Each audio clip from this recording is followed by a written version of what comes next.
Let's get ready to RPG! RPG! RPG! RPG! RPG! RPG!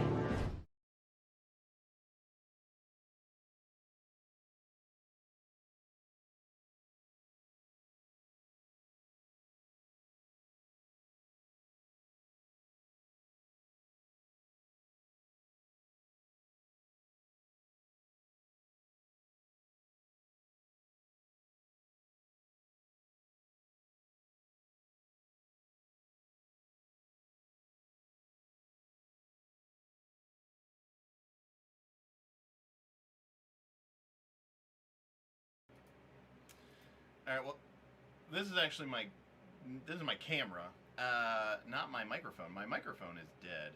What's up, everybody? Yeah.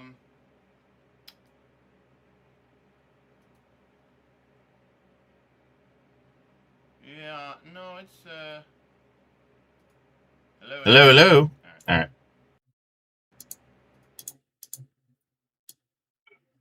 Very strange. Anyways, hello.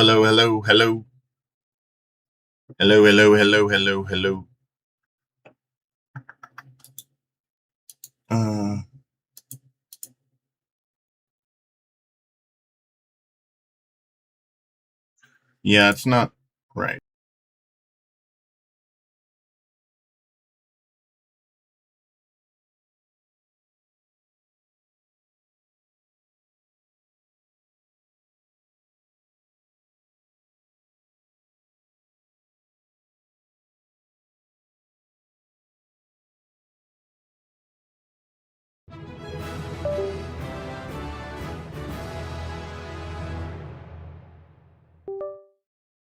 Jackal Torn Moons tipped $5. Is it the 28th yet?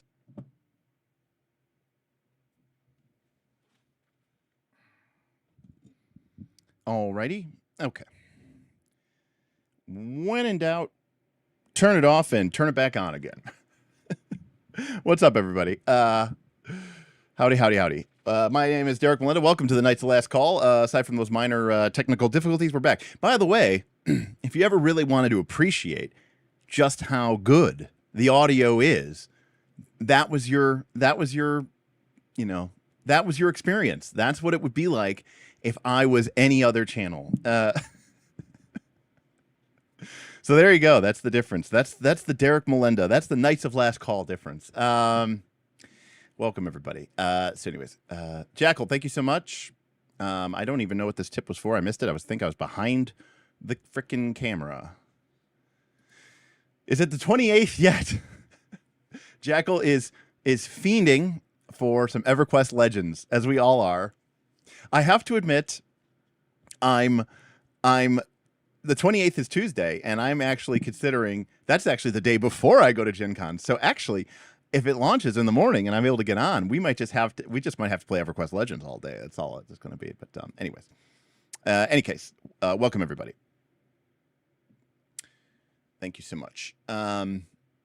Gull says that he has to hang out a little bit. Yeah, I don't know. No, I think it wasn't that, Jams. It was just my audio thing. My audio interface wasn't. It was more of a USB problem, actually, is what it was. So there you go. I generally cannot tip anything today, so I'm just gonna have to watch and enjoy and chat like a freaking civilian. Edward tipped $10. Stonetop, my beloved. I was sick and had to miss running it last week, and I was sad.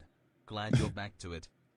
Well, you know what? We're back, and we're going to be getting into it here just very shortly because I do want to, try to tackle this and get this done. By the way, for people who go, Derek, you've been covering Stonetop for 20 hours. What the hell? What's the deal?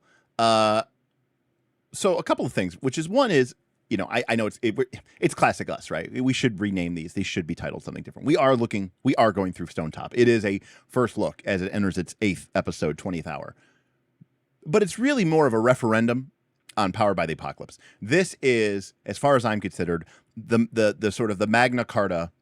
This is the Holy Bible in many ways of how to run classic Powered by the Apocalypse type gaming.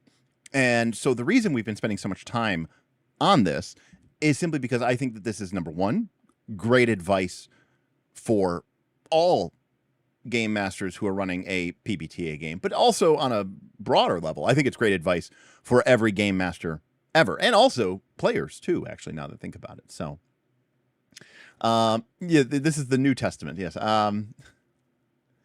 So, right, it also, it's one video every week or two out of 10, right, to 14 videos. Although, to be fair, Gull, we have only been doing if you don't count the One Ring on Sundays, which you probably should because I do have to stream, and you don't count Roll for Combat on Wednesdays, which you should because I still have to stream, I've only been streaming 2 or 3 times a week.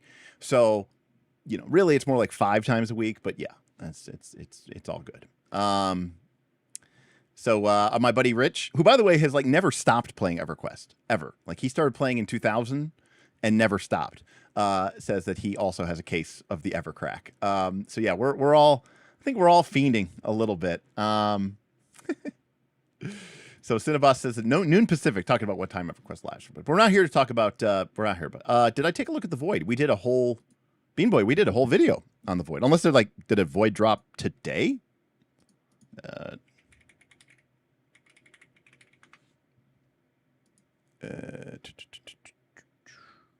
No, we did a whole video, Bean Boy, on the Void the other day, last week. Yeah,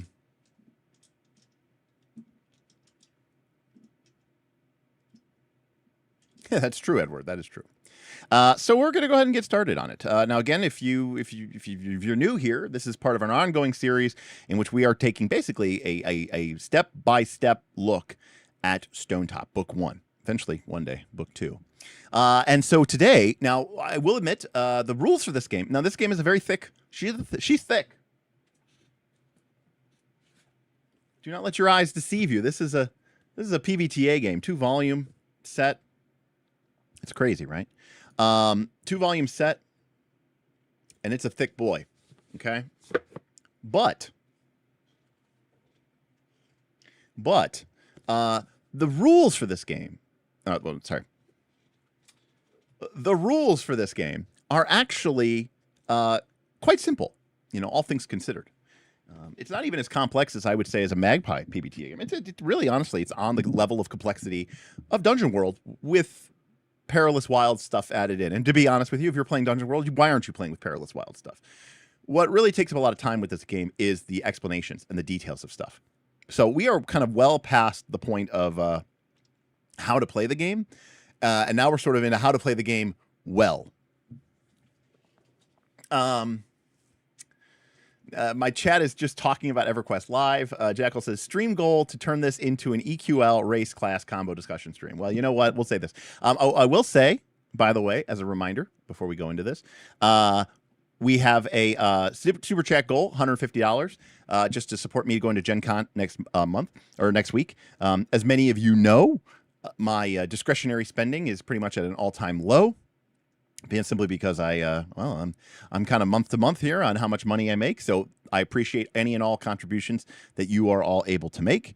And in addition, we are, of course, supporting my doggo, Maple, who is somewhere. There she is. She is sleeping.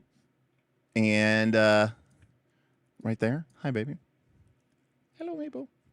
Anyways, she tore her ligaments in her knee. She may require surgery. She's currently going to physical therapy, which is crazily expensive. But we're hoping that it can avoid her having to have the really expensive surgery. So basically, there are 3 outcomes. It's a little prisoner's dilemma. Either she's going to get like 15. We've already had 2 appointments, so that's cost me about $500. So it's either going to be like $1,000 extra of physical therapy, and she'll be fine, which would be great, or it's going to be $1,000 extra of physical therapy, and she's going to need the surgery, which will still be $5,000 or $6,000. So there we go. So pup cam down here in the corner there. So just show Maple the support. Alternatively, we are almost. Let me expand this a little bit. We are almost done with. We're getting all the shelves filled in, boys and girls. Oh, that's my big ass forehead. So we got lots and lots and lots and lots of stuff. Everything in this shelf is D20. 3rd edition. I didn't know if I should put PF1 in there or not, but I decided to put PF1 in there or not. But we're almost done filling this back up with 3rd edition books, all the way to the top. So we got lots and lots and lots and lots and lots. Okay, so I have almost all of my stuff in. But the good news is I do have a couple of shelves that are open, so I do have some space for the collection to slowly grow. I will admit that the collection has slowed down considerably since the lack of income, but we get stuff from sent to us sometimes, which is great. There we go. I set that up as a preset. There we go. All right. Oh, there you go, Maple. All right. So, Maple Cam. So we're going to go ahead and get into the dangers today. Now, this is going to be really a referendum on one thing and one thing only, which is going to be running combat. We hopefully will get to discoveries. That doesn't really require as much time, but I do want to really talk about running combat because I think it's going to be useful for your PbtA game, and I also think it's also going to be useful for your for your Daggerheart game. Now, yes, everything in this chapter is basically an expansion of Lampblack and Brimstone's seminal work, the Perilous Wilds. Discoveries and Dangers is, if you look at Fabula Ultima, when you do the travel roll, if you roll a 1, you get a discovery. If you roll a 6 or higher, you get a danger. So Dangers and Discoveries is, for me, kind of, in many ways, the quintessential way to do sort of random encounters or unplanned encounters or expansive encounters. It's a great way to sort of make everything more than just endless fights, which is fantastic. So we're going to go ahead and get into Dangers. So Dangers are likely to hurt the PCs. They are either, or the things that they care about. They're either hazards or monsters, right? Pretty basic. Now, there's a difference between a danger and a threat, all right? A threat with a capital T is sort of an ongoing, problem. It is a growing menace. It is it's not necessarily immediately apparent. It's a threat, okay? Think of a threat in many ways as like a soft move, okay, that is sort of lurking in the background, growing with every passing scene, but ultimately the players are going to be able to do things about them. Dangers are much more immediate. You could think of them as sort of the hard move version of a threat. Now, threats left undisturbed or unprovoked could provoke essentially a meta game golden opportunity and resolve into a danger or into a series of dangers. But a danger is usually going to be something that is very immediate. It's going to cut to a framing. You're going to describe a situation that is, the world's on fire, and then you're going to tell them the classic, what do you do? And then we'll the players have to react because there's a lot of things going on. So, hazards. These are environmental dangers. But this is something we're not fighting with spear and shield. Now, note, it says you don't need game mechanics or stats. You'll often just improvise them. And this, in a nutshell, is sort of the big difference between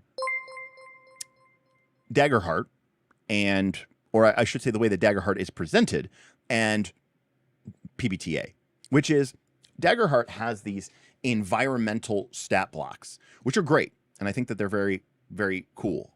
But I think it's important to not get too locked into thinking them as these extremely prescriptive stat blocks that you have to do, that you have to follow. Because number one, I think that really limits what you're able to do. And number two, I think it means that you're going to be too obsessed with mechanics and balance instead of just, following the fiction, which is ultimately what these games are really about. We have that freedom in Daggerheart and in PbtA, and I while I think that they can be very helpful, I also think that sometimes people get a little bit tripped up. So, generally speaking, there's no secret, there's no secret to this, but you're basically going to describe a situation. You're going to tell them why it could be bad or how it could be bad, and then you tell them the consequences or requirements and ask, and that's it. Players should understand the risks before they commit to any course of action, even if the risks are you aren't sure what will happen. So this is a classic misunderstanding.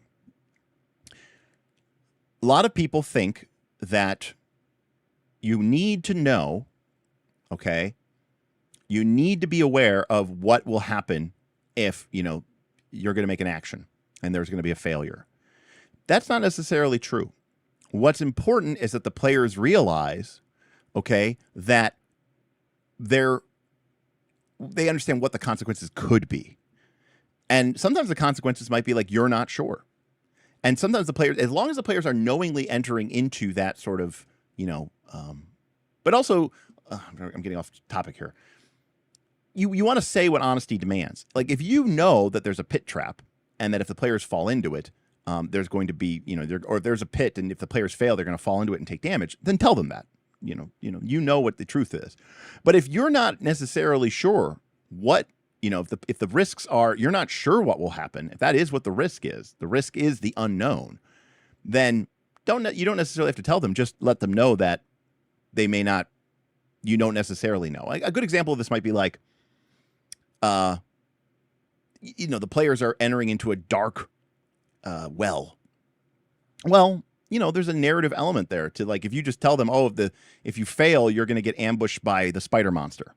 Now, you could do that. I'm not saying that you couldn't do that. There's nothing wrong with that. But from a certain standpoint, you'd be kind of, you know, ruining the good surprise. You know, we wasted the good surprise on you. So, you know, it's fine to tell them that there's a trap, but maybe don't tell them exactly what it does. Right. That's kind of what we're trying to do here. You don't have to spoil the surprise just because you're telling your players what's going on. And I think that's an important takeaway. Now, what's important here is that you don't want to use this as an excuse to do the bullshit thing that a lot of, you know, D&D DMs do, right? Where they're having you make a check and there's really no chance that you're going to fail, or they don't even necessarily know what would happen if you were to fail. They're just doing it to like artificially build tension, and it's this bullshit illusionism. I don't personally believe that is something that anybody should be doing. But just because you're playing PbtA and just because you want to let people know what the consequences could be doesn't mean you have to necessarily ruin the surprise, if that makes sense. Second thing, and again, Jeremy, just putting on a clinic.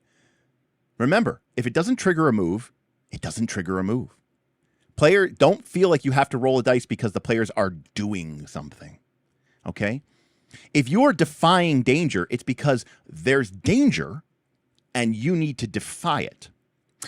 I think back to a trapped hall. This was, by the way, the very first day that 3rd edition D&D came out, okay?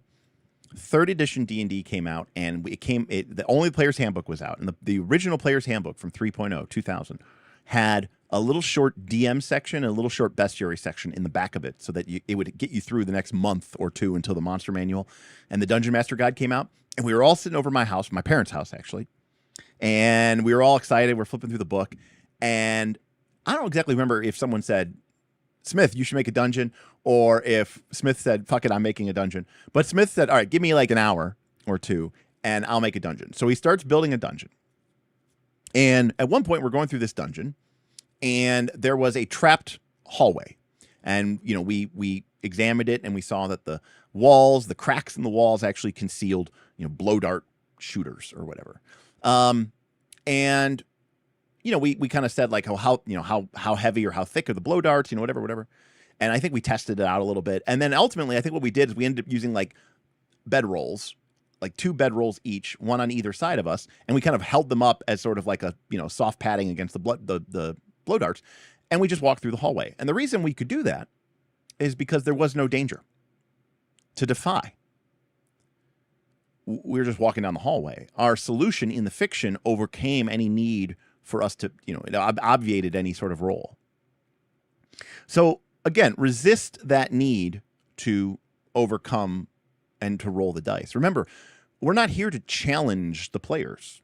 We're not here to, you know, create some sort of resource drain like we might do in some other game. So, nor is this a test of the player's ability to build a good PC. I think there are plenty of role-playing games in which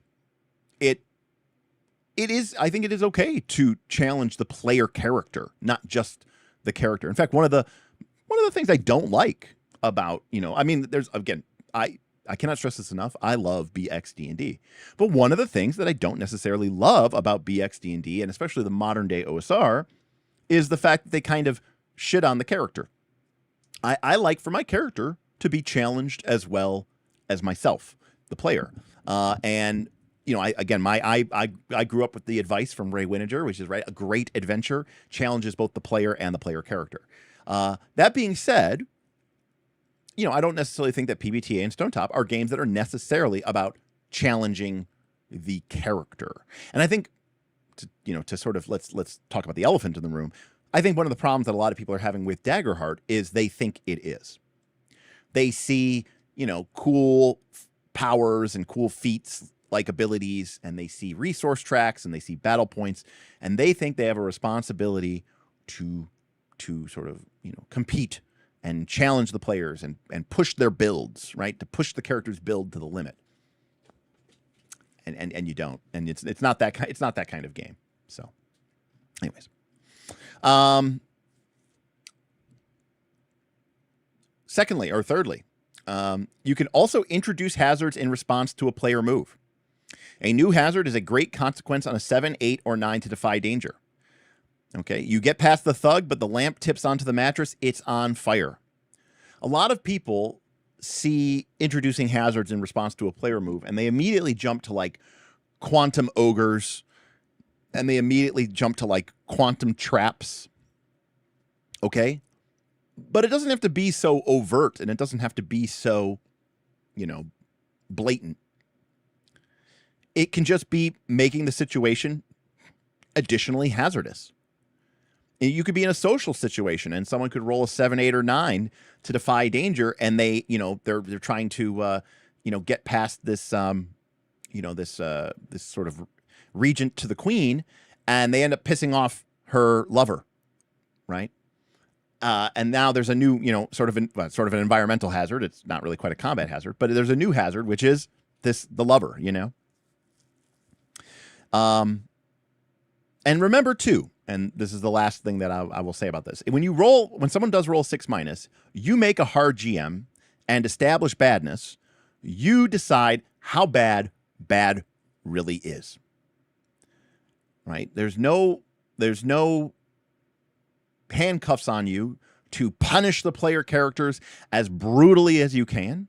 Okay? It's your job to muck up the mess, to complicate things, to make things a little bit more difficult. But how hard it is and how immediate it is and how punishing it is entirely up to you. So as an example here, again, doing great example. You know, this means you can introduce a hazard and have it immediately cause harm, but you don't have to. So when the fox rolls a 6- to burgle a chest, you might jump straight to hurting them with a poison needle trap. But you could also introduce a danger and say that they notice arcane runes around the lip, and there's some sort of powerful, harmful, magical ward or curse that might be unleashed if the chest is open. What do you do? So you try to open the chest, you don't notice the poison needle, it stings you, you take damage. That's a hard move, and that's clearly fine. But you could also kind of punt and say, oh, there's magical runes around. As you get closer, you notice now an intricate layer of runes, gold and silver, etched into the very edge of the, you know. So again, it's allowing the players more space to explore the elements. It allows you to do more environmental storytelling, and it's just fantastic advice. As always, we get some great examples, which is the number one reason you should buy this book, is just for the immediate examples. Okay. Classic table. This is a game. It does have hit points. So if a hazard deals damage, ask yourself what it would do to a normal person and decide the damage die appropriately. So here we have a nice little table to help people out. Little, not that I don't think Stonetop has a GM screen, but if it did, right, it would be, you know, bruises, D4, broken bones, D8, death or dismemberment, D10. Because remember, this game is still accepting that the player characters eventually do become a little bit, you know, more than just an ordinary folk. There's a little bit of that D&D element there of hit points represent, a certain luck and a certain ability to have fate's favor, and something that might kill, death, or dismember an ordinary person might badly hurt or injure a skilled adventurer, but it may not actually necessarily kill them. So it asks you to, instead of balancing it to their level, it asks you to say, what would this do to an ordinary person, and do the according. So there you go. Additionally, this is great advice too. This is great advice from like Torchbearer. Torchbearer does this advice. If something would definitely, absolutely kill somebody, even like a really cool PC, don't have it deal damage. Damage is for interacting with the hit point rules. Okay. Otherwise, right, you just move them straight to 0, go to the death's door move. Okay. And the key here is you want to telegraph this very clearly. If you fall, I'll probably give you one chance to catch yourself. But if that fails, it's a 60-foot drop on jagged rocks, shallow water. This is not hit point damage. We're going straight to a death's door roll. Are you sure you want to do this? There is nothing wrong with this kind of communication, even in a, quote, namby-pamby, super soft, indie story time, tatted emo chicks with coffee type game. You can still be brutal and direct, but instead of, faffing about it and lying about it, you're open, you're honest, you communicate, and you let that player make that choice for their character. Or I suppose their character could make the choice if they're acting in character. Going back to our conversation we were having earlier today on the Discord. But regardless, you're letting the player know. There's nothing wrong with putting death on the line, as long as the player understands what's at stake, and then they choose. That's an informed decision with consent. That's totally fine. Yeah, telegraphing is absolutely cute. Cool. Hey, what's up, Dr. D Hart? Dr. D Hart is 15 months on the adventure, playing some Dragon Tide. We'll have to catch on the VOD, party on nights. Dr. D Hart, fantastic.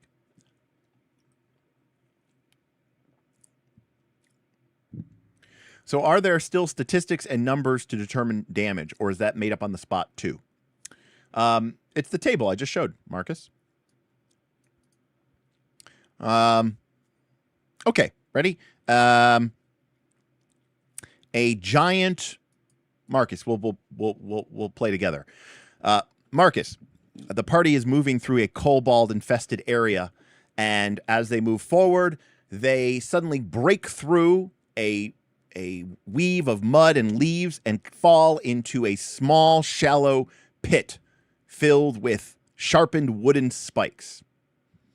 What do you think that would do to an ordinary person? Marcus, do you think it would cause death? Do you think it would cause debilitating pain and broken bones? Do you think it would cause nasty flesh wounds? Well, pick one and pick that die. That's it. That's all you got to do. D6? Perfect, Marcus. D6. You have just made that decision. Fantastic. Now, Marcus, what if I said that it was we're in an ancient wizard's crypt? It's a 60-foot table or 60-foot pit trap that ends in magically animated spinning buzzsaws. You might even say, we're just going straight to the death's door move. You might even skip death or dismemberment. But, we are playing a fantasy RPG at a certain day. My point is, there's no right and there's no wrong answer. It's just, Blue Sapphire, D4. And Marcus, the key thing here is you're setting the tone for your group. It's not really so important what you answer. It's as long as you are somewhat consistent, then you and your group will be fine. Okay, now we have some rules here about what if you want to prepare a hazard. That's totally fine. There are a few approaches that you might take. You could start with just descriptions, right? You don't necessarily even need the details. Sometimes, because the mechanics are easy enough to find out, Guitar Guy Nick says, do you think the groups, if they knew these rules, would start bartering? Guitar Guy Nick, no, number one, I think people would know these rules and they should know these rules. I think that's a good way of understanding where you stand in the fiction. So I'm always down to, I mean, you call it bartering. I call it negotiating. And you know what, Guitar Guy Nick? If a player, because remember, here's the thing, Guitar Guy. What are we trying to do? Are we trying to win? What are we trying to do here? Like, if I describe a situation and then the player goes, you know, I don't know, like the last time we fell down a pit, it was D6 damage. And I go, that's true, but this one has spikes. And the players go, oh, that's a good point. D8. Okay. What's wrong with having that conversation? I actually think that's fine. I think if anything, it means that they're engaged. They're a participant. They want to understand the mechanics and how the rules interact with the fictional world around them. I think that's a win-win-win. You know, we're just setting the tone. We're just making sure everybody's on the same page. Now, you could have a weasel, right? I could describe a long drop, you know, down a slick stone well that ends in a brutal set of metal sharpened spikes. And the player could be like, I think that should be D4. Okay, well then just don't play with that person anymore. I mean, that's the actual answer. Right. Yeah, I mean, most of the questions that could be. So remember, we did a joke as a joke, right? We talked about what games and what game design belong to what clans of Legend of the Five Rings, and we talked about the Crab Clan. Okay. And the Crab Clan in Legend of the Five Rings are the people who guard the wall against the demons. And the joke was that, you know, Pathfinder 2 was the crab game because it's designed to protect the GM from the players and the players from the GM. Okay? It doesn't trust anyone, and it says these are the rules, don't break them. And if you do that, you'll get good results. Pathfinder 2 is a great game to play with people who are schmucks because the game itself will back you up. If you need that, my advice, don't play with those people. They suck. You know, yeah, I would rather a game empower and trust me as a game master, and more importantly, too, also trust my players, than put handcuffs on me in that regard, right? And yes, negotiating to get on the same page is different than trying to get a better position, you know? There you go, Guitar Guy. Well, fantastic. Oh, yeah, Bean Boy. I think that's great. So before the roll, something like this would give you a nasty flesh wound, so it would be a D8. Basically, yeah, oh, Bean Boy. Fantastic. Yes, absolutely. 100%. Make sure we're not trying to hide anything here. You know? It's not, we're not trying to hide anything here. And I think that's important. And I agree, Testy Trekkie. I know you like to stir the pot a little bit, but I do agree with you. No gaming is better than bad gaming. I actually agree with that. And Marcus, absolutely. If your GM is out to play killer GM mode, then you have to ask him, what are you doing? Because he's fucking it up too. You know? And Lionhead Gaming, who is still playing Pathfinder 2, and I think Pathfinder 2 is a brilliantly designed and written game. I think Starfinder 2 seems amazing. The classes, they're very complicated, but they look a lot. I mean, they look so fun. Even the people are like, Derek doesn't talk about Pathfinder 2 anymore. I literally spent, I don't even remember, like 18 hours covering all of the classes of Starfinder 2 because I thought they were so cool. Anyways, there's a lot of it that accounts for weaseling. Correct. So you could prep an adventure, but one thing you might do is just write out some descriptions, just so you have this in the back of your head, and you'll figure it out at the time. As long as you're consistent, that's fine. But you could also potentially write out some moves, or you could prepare it as a doom that might come from one of our threats, right? There's no hard or fast rule. Just, use whatever you want.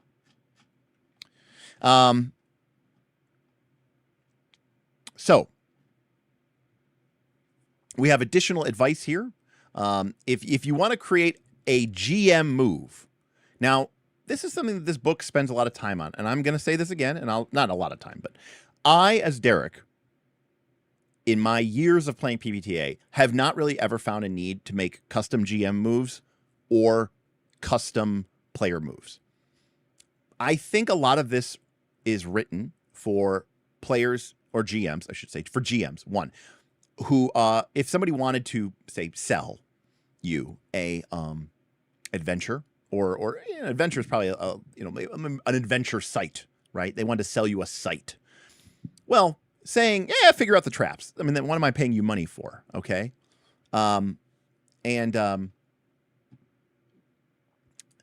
Shocking. We got weirdos from Twitch.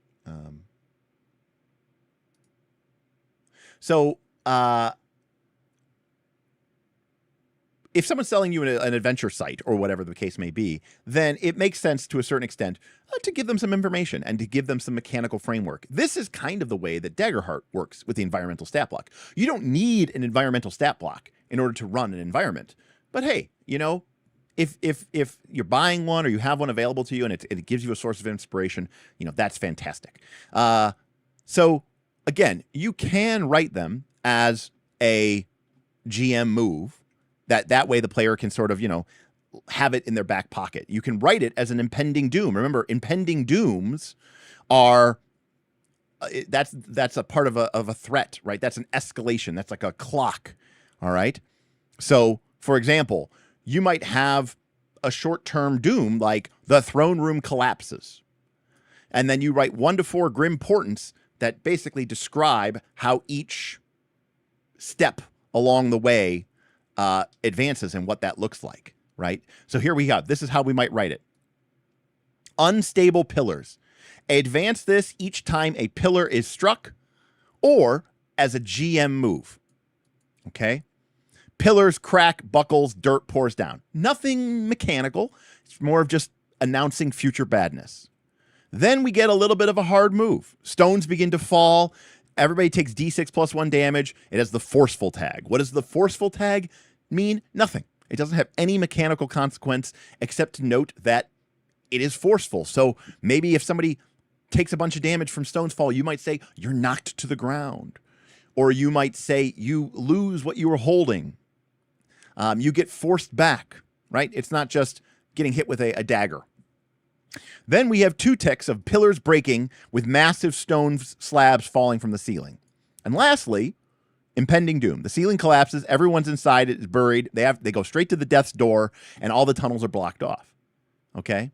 This is just a detailed and prepped clock. Or another way to put it is a threat with a capital T, right? What used to be called fronts in Dungeon World are called threats in this world. This is just a clock, people, with some mechanics and some flavor written onto them.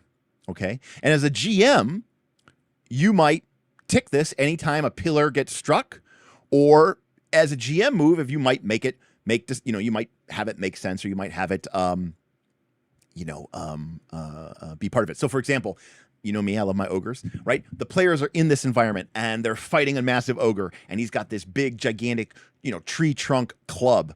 And the players, are engaged with him, and they are going to hack and slash, which in this game is called Clash.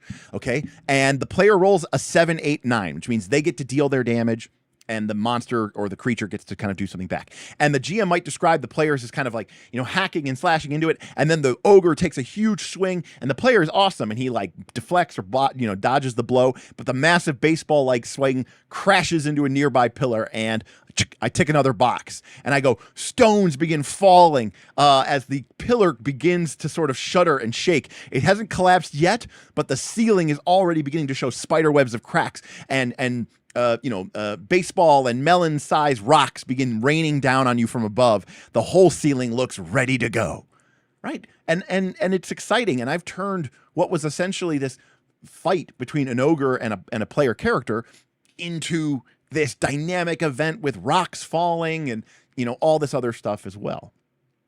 So, have fun with it. Think about the game through the eyes of a movie director. What would be a cool visual in a movie as that happens, right? Again, good guy Jeremy Stradford. During play, consider making the number of boxes.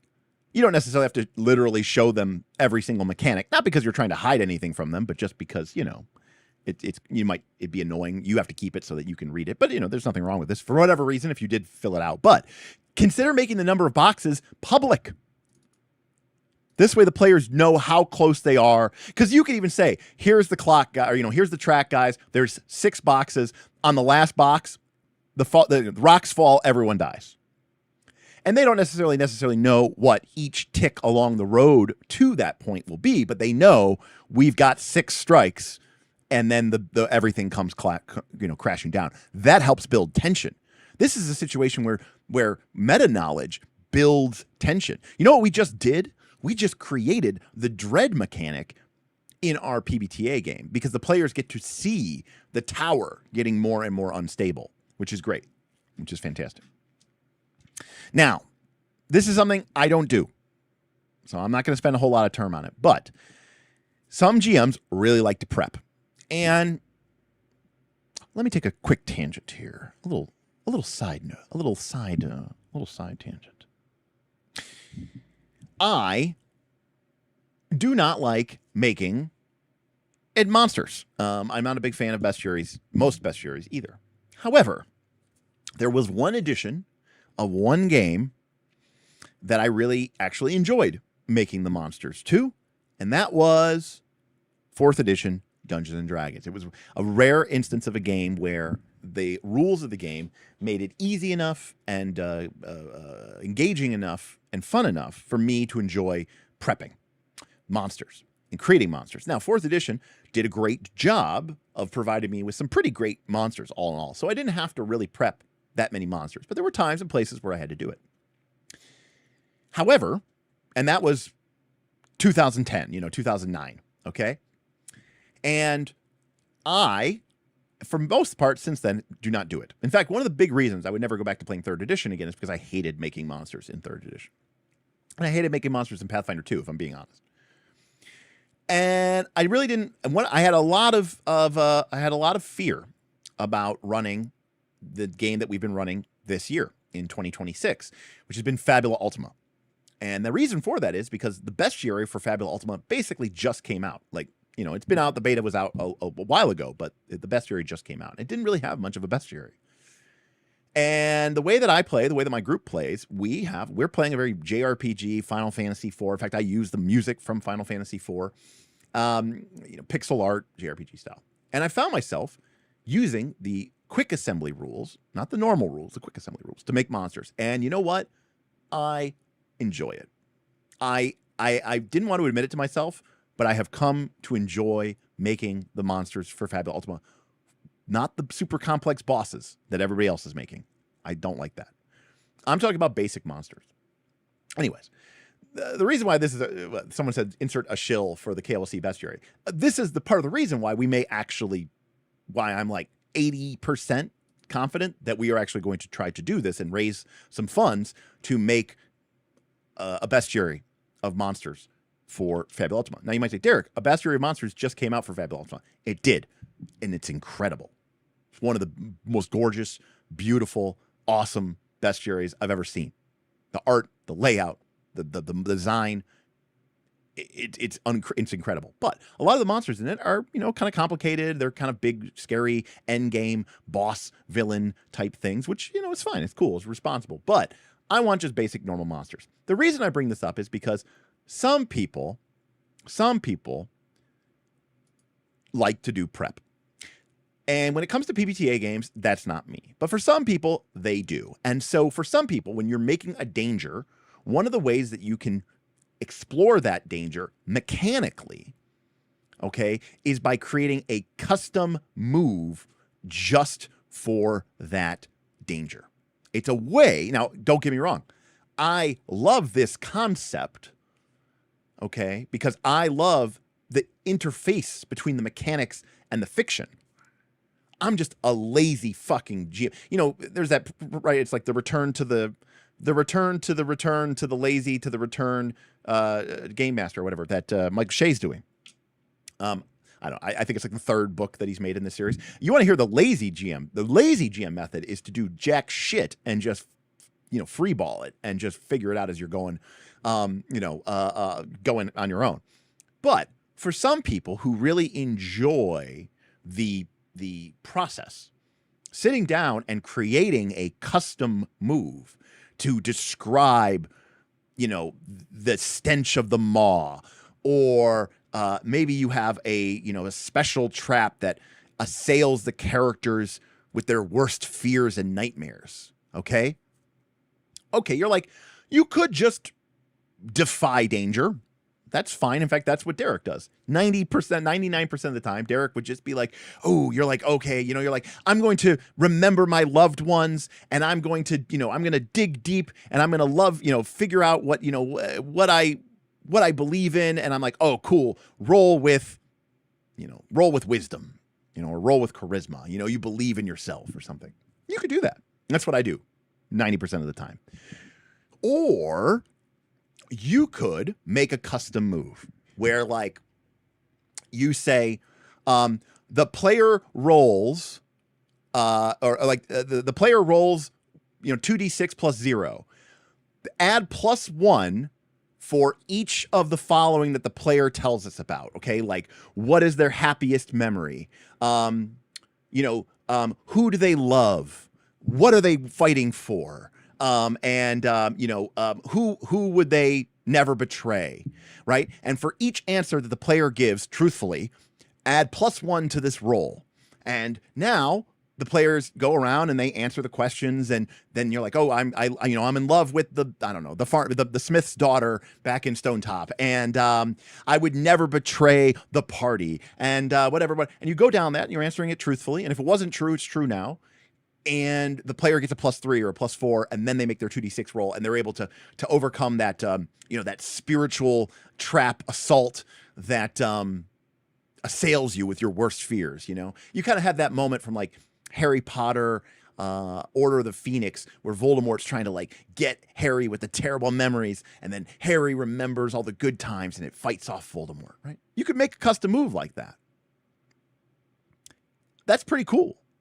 And it's a cool moment for, like, to bring in these, especially if it's like a big, big, important moment. That's not what I tend to do. I tend to be very low prep, but you could do that, and you could set this up if you really want to create a cool moment. So again, but there's a whole, at page 550 near the end of the book, has writing moves as a whole separate thing here. Okay. And again, here's a custom move. Again, I'm not doing this. If I was publishing an adventure and I had to do this, I probably would do this. Otherwise, I don't do this. And Forsaken Lion, I think, ultimately has the best nuanced take. It's important to prep to the degree that works for you, for the game. It may vary by game, but by table, etc. And if we go...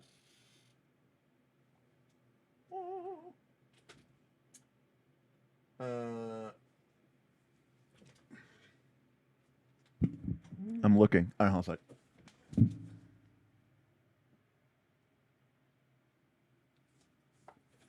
Okay. This is my copy of the Dungeon Master's Guide from 3rd edition. This is literally written on the inside cover. All right. So, this is a reminder, even back then, 24 years ago, 23 years ago, is like, never force yourself to create more than you must, right? Create as much as you need to and no more than that. And so I was so lazy, I instead just got really good at DMing so that I didn't have to do that anymore. All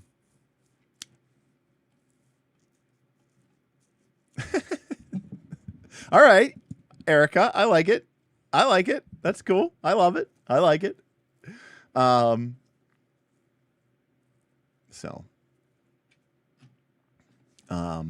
Andrew, this is me going back up through chat a little bit. Andrew said, it's because the creator of the game doesn't want you to fight random monsters. They want you to just make one roll and move on for those fights. Hence, oops, all bosses. Andrew, yes, I don't know if that's like 100% true, but it kind of feels true, and I just happen to disagree with that. That's not what a JRPG is to me, and my group. We have a lot of really fun, cool, fabulous Ultima bullshit type things, but we also get, we have a lot of just fights versus monsters, and my players really enjoy it. So, Derek, I don't prep. Also, Derek, here's my whole custom-ass video game I created for my home fab Ultima game.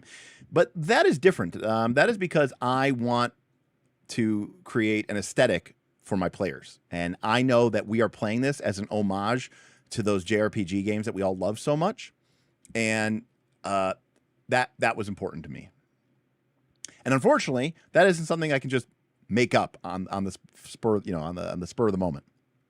So, what about the other danger that you can face? Well, that would be a monster. Okay? So the game gives us the classic monster. No. Making the monsters, yes. I said I've come to having fun with it. I don't love some of the fiddliness of Foundry for some of the stuff that I want to do. And sometimes it's very frustrating because I'm like, I wanted to create like a materia system.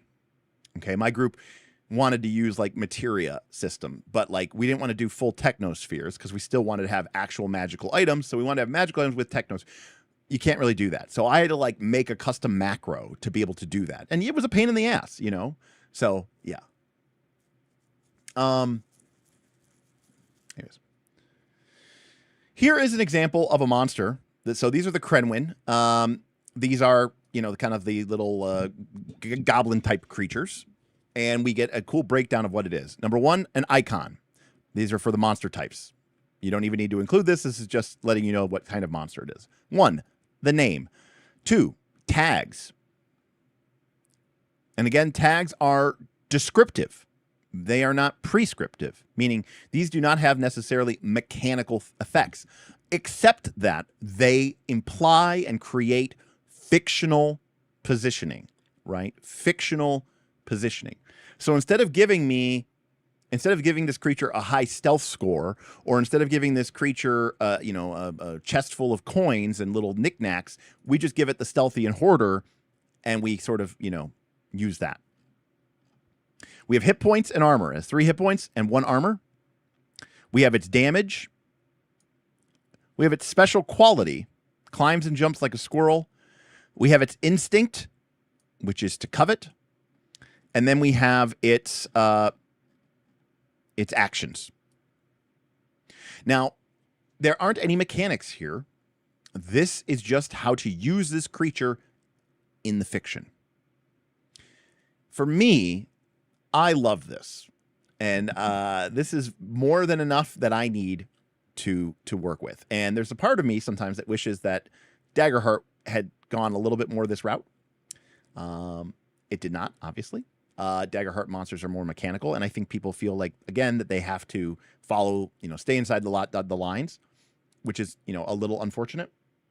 And again, I get what they were trying to do with Daggerheart, and I understand the value of it, but I'm just saying that there's something to be said about having this kind of stat block, because this is telling you, when in doubt, this is how this creature is going to act and react.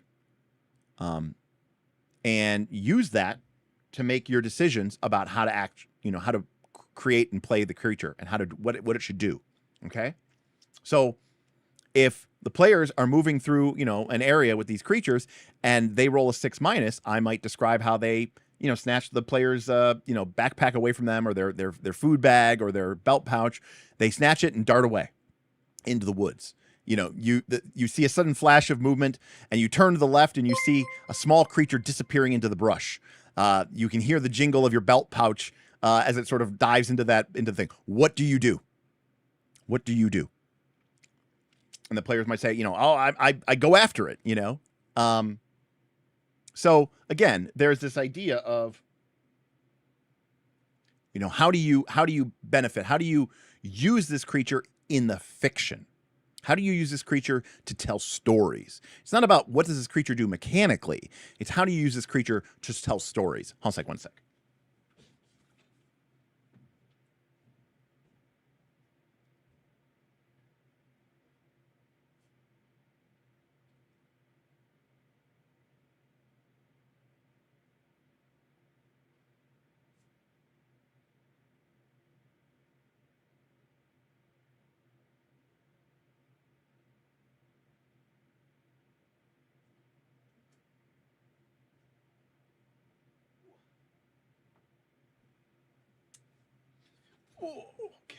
Like a total and complete savage, I scratched open a scab on my leg that I got from a mosquito bite, and I was like bleeding. So it was a soft move, but what do you do? Do you interrupt your stream to go clean the blood off of yourself? Yes. Okay, I did. Sorry. Tesso, great to see you. Thank you so much for the subscription at Tier 1.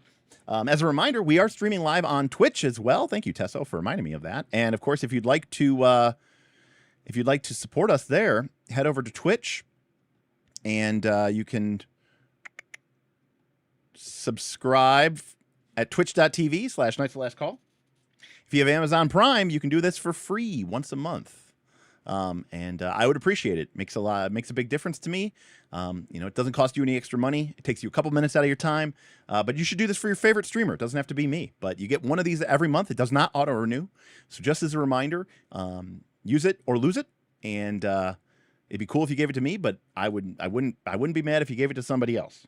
Just don't let Jeff Bezos keep your money. That's all. It doesn't cost you anything. Let's see here. Mike, hey, what's up, Aaron? Mike Underwood, GOAT, was talking today about Daggerheart games that push more in this direction. I hope so. Yeah, me too, Aaron. We talked about ways to use the duality dice system. I think you could easily make a duality dice based PbtA game, right? And basically not have any of the super mechanical trappings of Daggerheart and just instead use that 2d12 mechanic. And again, I think that would be a cool game. All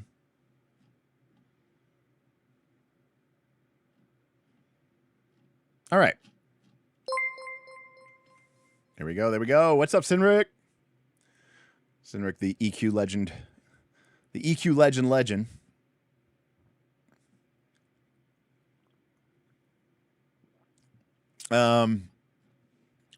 So, if you want to create a monster, it's very easy to do. You conceptualize it, you give it a name, you give it some tags, you calculate its hit points and armor. What hit points and armor? Whatever feels right in the fiction. I'm sure they have a little bit of they're going to give us a little bit of a worksheet that we can use here, but generally speaking, it doesn't matter because it's not about that kind of game. You write its special qualities, its instinct, its moves, and you describe it. And then is there anything else that you want to add, like a new move? Like, for example, you could have a creature that, has, like a Medusa. If you made a Medusa, it might be cool to give it a player-facing move, which says, like, when you come face-to-face with a Medusa, ... roll XYZ, do something, make a choice. You know what I mean? Because that might make that monster pop mechanically. I think there is something to be said about making creatures, traps, dangers, items pop mechanically. I like mechanics. Mechanics are, awesome. But I'm lazy. That's the main reason. I'm just lazy. So somebody else can do it. That's cool. I'll use it. Tesso says, I made a one-page duality dice system, and it works really well. I even called it Heart of Daggers after your inspiration stream a few weeks ago. That's awesome. By the way, the joke with Heart of Daggers is that John Harper made a one-page version of Dungeon World called World of Dungeons. So that's why we called it, Heart of Daggers. Generally speaking, when you're making any sort of special player-facing move or lore, it should be a monster that we all accept should be a cool moment and have a cool element to the game. If it's just some random throwaway monster, not a big deal. But so we've got these different icons, which don't really matter when you're making your own home game, but they're sort of to help you align with the Stonetop mythology. And we've got, you guessed it, copious examples of how to help you create a monster, including starting with a concept, giving it a name, creating some tags for it. So there's a couple of tags that you should always include, which is how does it hunt or how does it fight? So is it a horde of monsters, a group of monsters, or a solitary monster? How big is it? You should always include a tag that tells us how big it is. What kind of creature is it? Check all that apply. Is it a spirit, a fae, an undead? What is it notable for? And again, you can easily make up new ones for here as well. If a creature possesses some quality that can be easily described in a single word, add it as a tag. And here we have it. A fun, easy, simple worksheet. How does it fight? If it fights in large groups and it's a horde, it probably has 3 hit points. If it's in a small group, it has 6. And if it's by itself, it has 12. Thank you, Eden's TV. Appreciate you. Now, how do we modify this? How big is it? Add hit points or subtract hit points. And does any of this else apply? Tough, durable, smiled upon by the fates, animated by more than simple biology. It lacks vital organs. Right? So if we have, trolls, which operate in small groups, we would start with 6 hit points. And we think they're large. They're not elephant size. They're large size. So we'll add 4. So they have 10 hit points. And I think trolls are known for being particularly tough and durable. So we'll add an additional 4. Boom. There you go. 14 hit points. That's our troll. Oh, yeah. We are only covering book 1, which tells you how to play the game. Book 2 has all the deets, including tons of examples and stuff for the actual setting of Stonetop.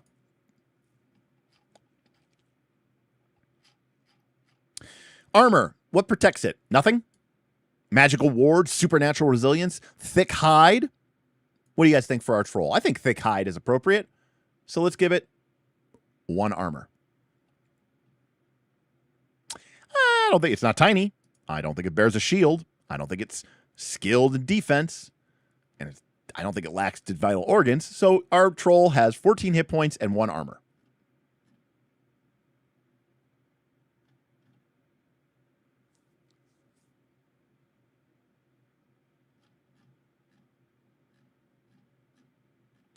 How much damage does it do? Well, baseline D8. And then we add some traits, or we can add some things. Like, it's large, so +1 damage. And maybe it's messy, right? So can a troll tear metal apart? Maybe. I don't know how nasty we want to make our trolls. Is it vicious and obvious? Right, so we just add whatever we think is appropriate, and we come up with a number. There's no balance to it. That's why it's so easy. You just follow the fiction. You're just true to that. You're not worrying about whether it meets some CR rating,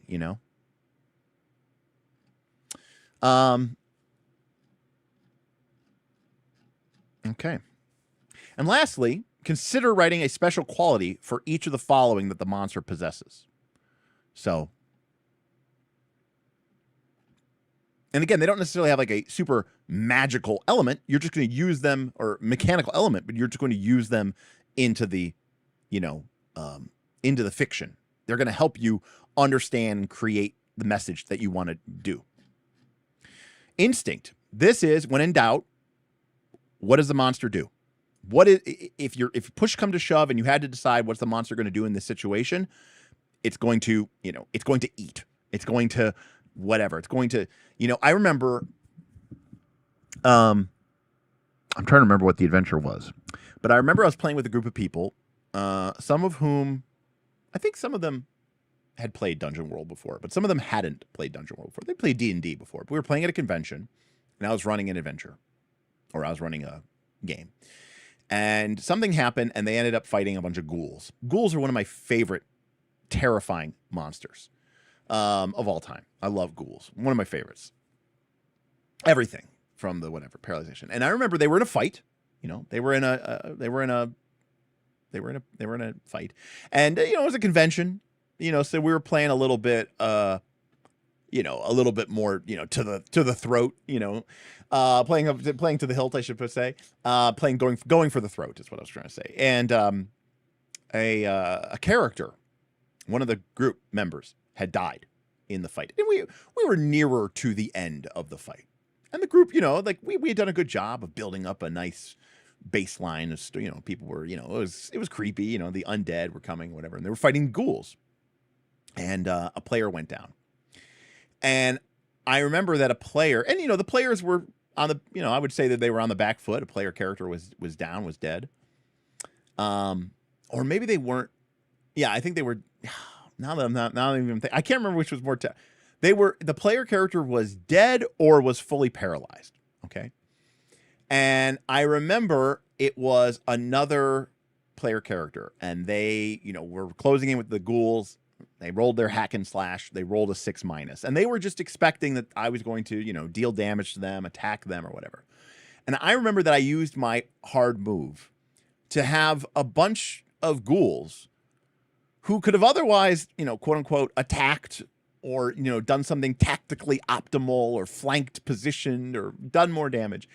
And instead, I looked at the ghouls, I looked at their instinct, I looked at their, their actions, and I remember that the ghouls, a pack of ghouls, basically, in the middle of this combat, started ripping and feasting on this paralyzed PC.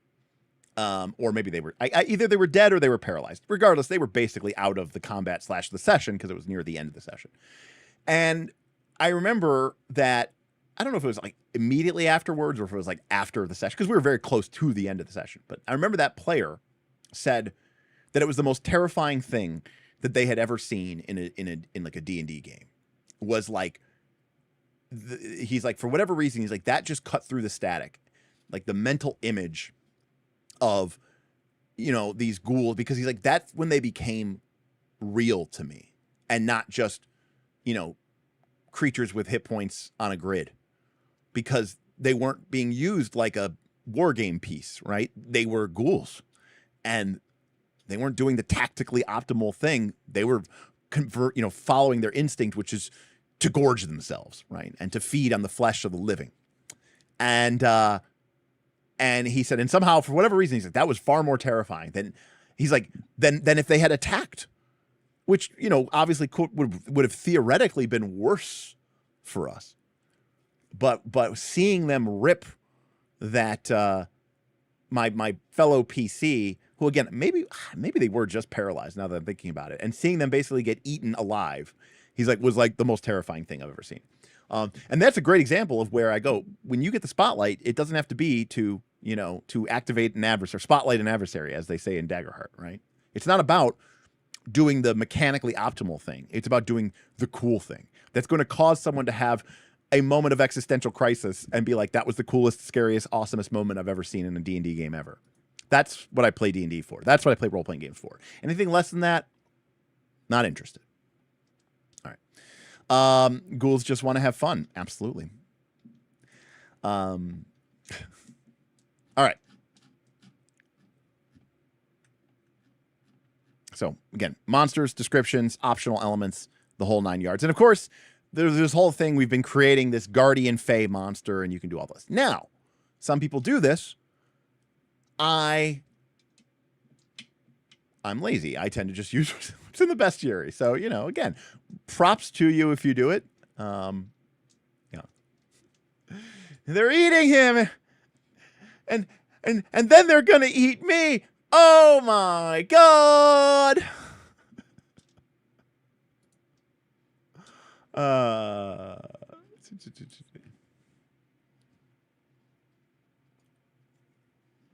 All right.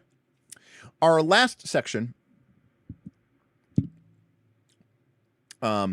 making the ghouls do that instead of something directly tied to the mechanics. Sounds like not. Well, no, because I mean they were eating somebody. That very much affected the mechanics of the game. I mean, if the player was actually just paralyzed, I was basically coup de grace-ing them. So yes, it was mechanical. They were on their way out. So it was mechanical. To be clear, Gull, I could have had that and done it without any FBT. I could have been like, all right, you rolled a 6-. I'm going to take a hard move. The ghouls are going to begin to consume your friend.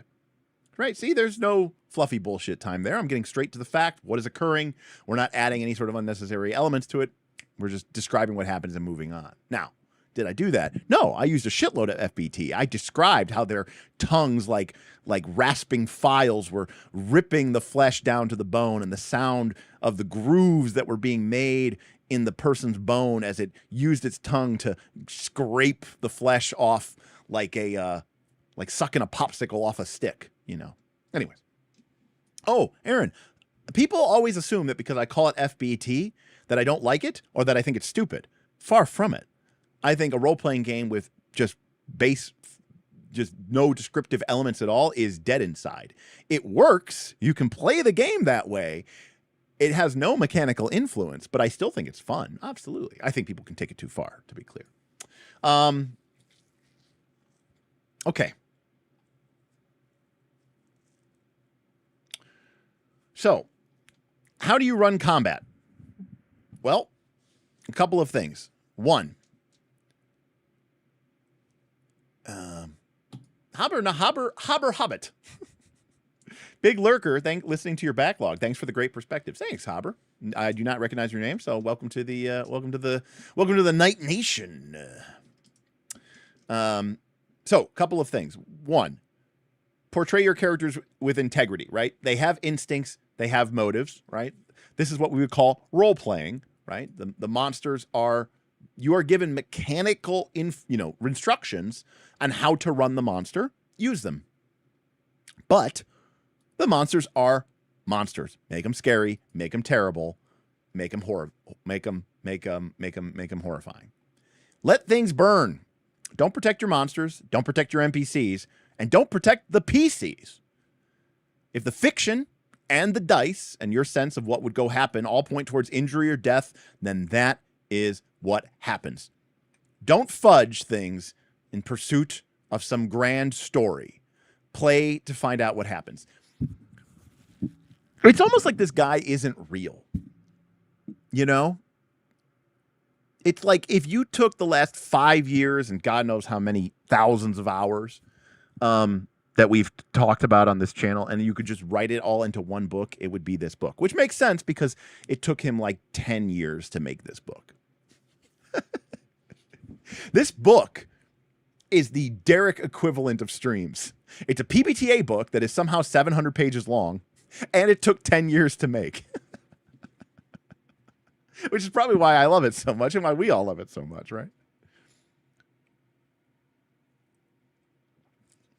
Again, can we agree? Can we all agree though that this is kind of passive aggressive? In a very the way that Derek and you know and the Knights like, right? But it's kind of passive aggressive, right? Like this is a shot, right? This is a shot. As they would say.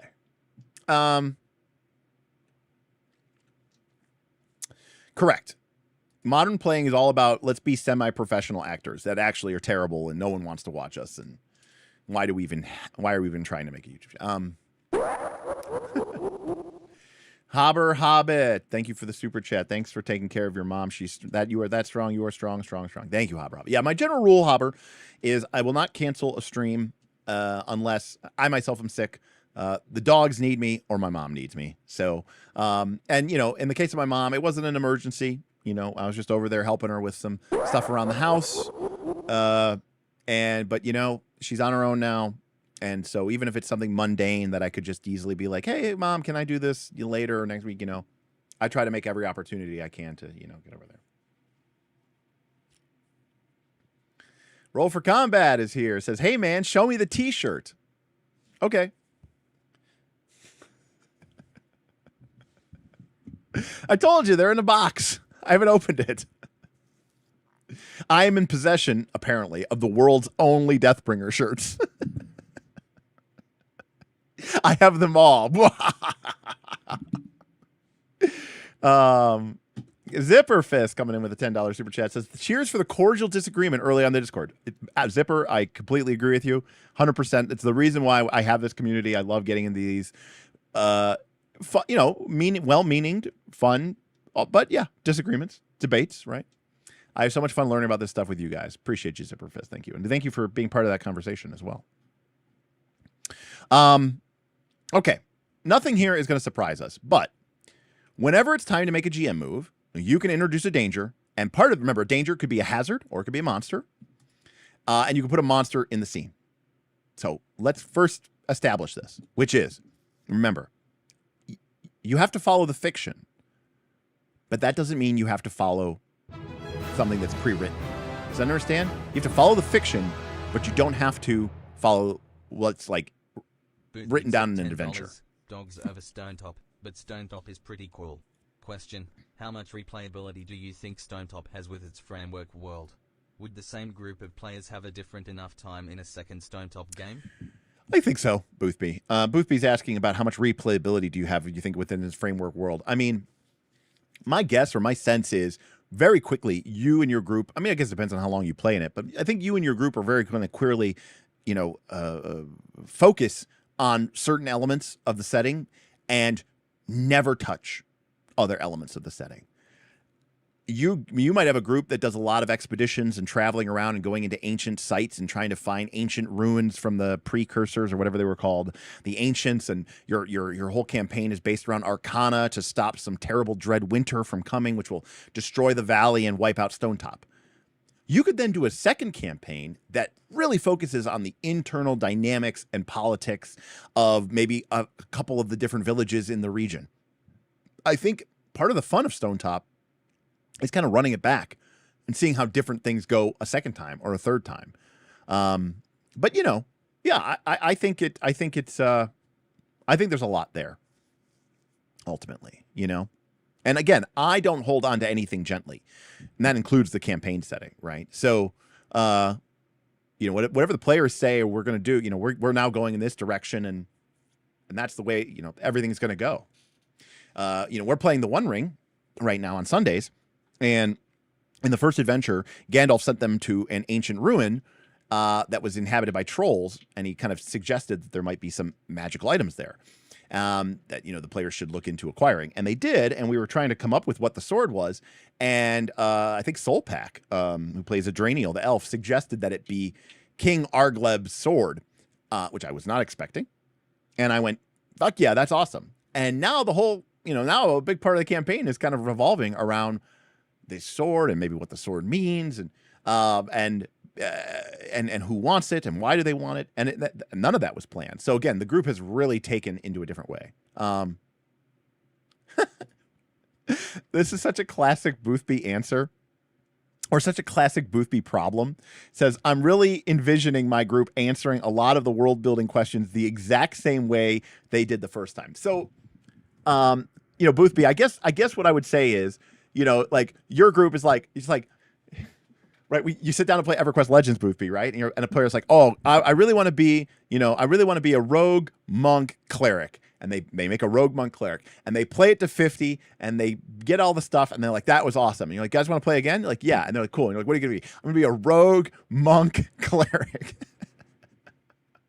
But, I think you would be hard-pressed, because of how things are, things are going to go off on the rail for no other reason than the season moves, right? The season moves, if you remember, this is going back, I know, weeks, if not months.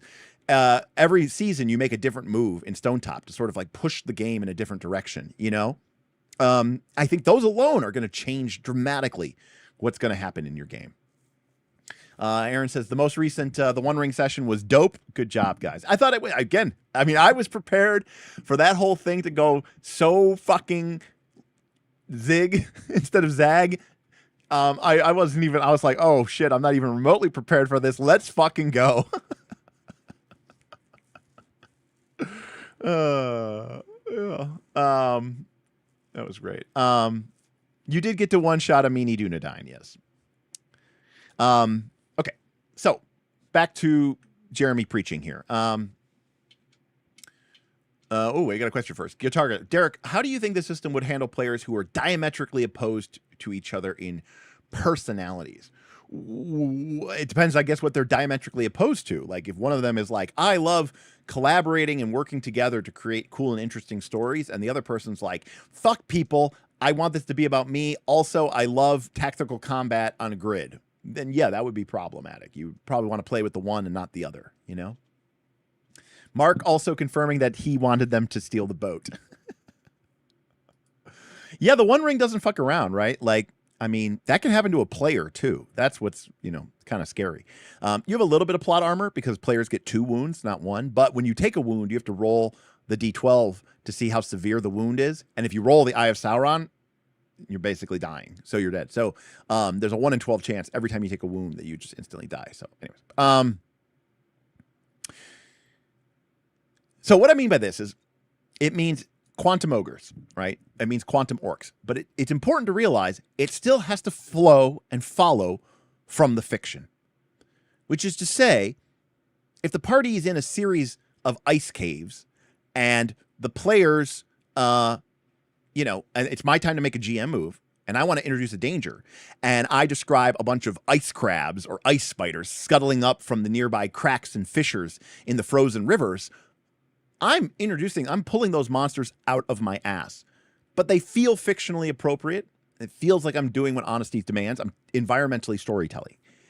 If you have ice spiders attack the party while they're in the middle of town, I mean, unless you're prepared to really incorporate that and make that make sense, don't do it. So it's still storytelling, but you just have to flow and come from the fiction. That's all. Now, part of the thing that you could do, remember when you make a GM move, is use your prep. And part of your prep might have been, hey, I wrote down some monsters that might live in the ice caves, and, I'm going to use one of them. But that doesn't necessarily mean, because again, in a normal game of D&D, you might say my GM is cheating. And they are, to a certain extent. Because presumably, a normal game of D&D is about the GM saying, can you beat my adventure? Right? It's a challenge. You don't like to think of it that way, but it is. The problem is no one runs it that way, but the game is set up that way. But then people think it's set up that way, and then they run. Anyways, it's really problematic. The point is, if the players are feeling like the GM is trying to stall us, the GM is trying to, fuck us over, because your players are thinking about it from we're here to win, and the GM is trying to make it difficult and prevent us from winning. That's not what this game is. That's not what this game is. There's no winning. There's no losing. There's just storytelling, Don't worry about your monsters being fair fights or something the players can even defeat. Worry about your monsters making sense. Portray a rich and mysterious world, right? If it makes sense for the PCs to stumble across a pair of extremely dangerous thunder drakes, go for it. Then play to find out what happens. One of my favorite memories of being a player, we were playing 3rd edition D&D, 3.0, I think. And I was a wizard, of course. And we were traveling somewhere. We were traveling to a dungeon or something. We were traveling through some overlands. And we had, maybe we had seen or heard about this terrifying creature. And we encountered it randomly. It was a zombie wyvern. So a zombie wyvern. It was like CR6, right? It was a zombie, and the way third edition worked, it meant that you doubled its hit points.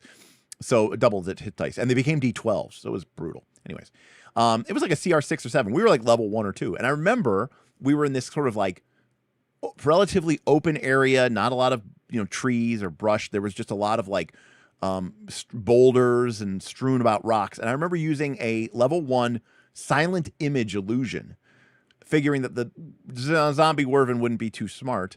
I made a silent illusion of a big boulder that kind of blended in with the other boulders, and we hid inside the illusion, right? I cast the illusion over us. So we were inside the illusionary rock. And, the wyvern didn't, see through the illusion or whatever. But, yeah, that thing was dangerous. It was deadly, but it was supposed to be there, and it was there, and the whole point was, let's play to find out what happens. It wasn't about whether it was a balanced encounter or not. It was about, can we do something about it? Now, if the only answer is yes, you have to fight it, then that's not very fair. That's one of the reasons why when you see an adventure path, it's really important that you have everything balanced down to the T. Because the way an adventure path is written, in order to get through the adventure path, it's called a path for a reason, presumably you have to fight that monster. You have to overcome it. Because in order to get to the next plot point or the next breadcrumb, you have to go through that encounter. That means that monster has to be beatable. And if that monster has to be defeatable, then it needs to be mechanically and systematically balanced to your character's capabilities. That's the problem, right? That's the issue that comes up. But when there is no right way or wrong way to go, when there is no, the players need to get to point B to point C to point D, then suddenly the world becomes a lot more open and available to you. To say nothing of the fact that in this game, that when you do, quote unquote, die, you don't just die, you make a death move, you have a death door move, just like in Daggerheart, where players can choose to surrender.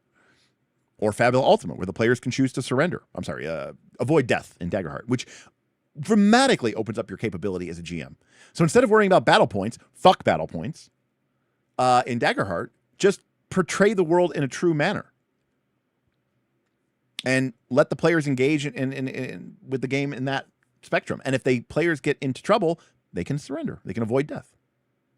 Anyways. All right. All right. By the way, someone gave me shit the other day for talking about PbtA and talking about the Spotlight. And they say, what do you think this is, Derek? Do you think this is Daggerheart? And I go, I didn't really get into it, but I was like, Spotlight has been used for a long time, long before Daggerheart. And here we have. Fights usually involve a lot of things happening once. You need to manage the Spotlight and keep everyone involved. And in a nutshell, by the way, this is where most of my Daggerheart advice comes from. Not from this book, because I've been giving my Daggerheart advice before this book came out, but no shocker, Jeremy and I both have been playing this game for a long time, and I think he and I are very aligned, and we've sort of come to the same mutual conclusions, right? But fighting is a big part of this game, but it's not a distinct mode of play. There's no moment where you roll for initiative and a new set of rules or a new mentality comes up. There's no orderly round robin. When a fight starts, you simply run the game. And I've always told people this, and I've said this many times. I said, all of you know how to run encounters without initiative. You do it all the time. You do it every time the players are doing anything in your game that isn't a combat. When the players are in the tavern, when the players are exploring the city sewers, when the players are talking to the high priest, when the player... What are you doing? Are the players in initiative order? Are you going around? Are you asking how many actions they take? No. You are going around the room. You're dealing with one person. Maybe they do a couple of things. Okay, we'll wait for you. We'll go over to this next person. Oh, you're doing something. Do you want to do your thing first? You just do that in combat. So it's one of those situations where GMs, DMs are used to doing this. They just don't recognize it. They just don't realize it yet. And the fact of the matter is you are already used to playing and running your games this way. You just need to take that mentality and apply it to combat. That's all. You're already doing it. It's just a conversation. You're going around. And just like in a conversation, like a real life conversation, you know, we don't all talk at once, right? We go back and forth. We manage, you know, sometimes people talk for a little bit longer. Sometimes they talk less. That's okay. Same thing. Anyways. Where did I have my mouse? Here's my mouse. So let's go back.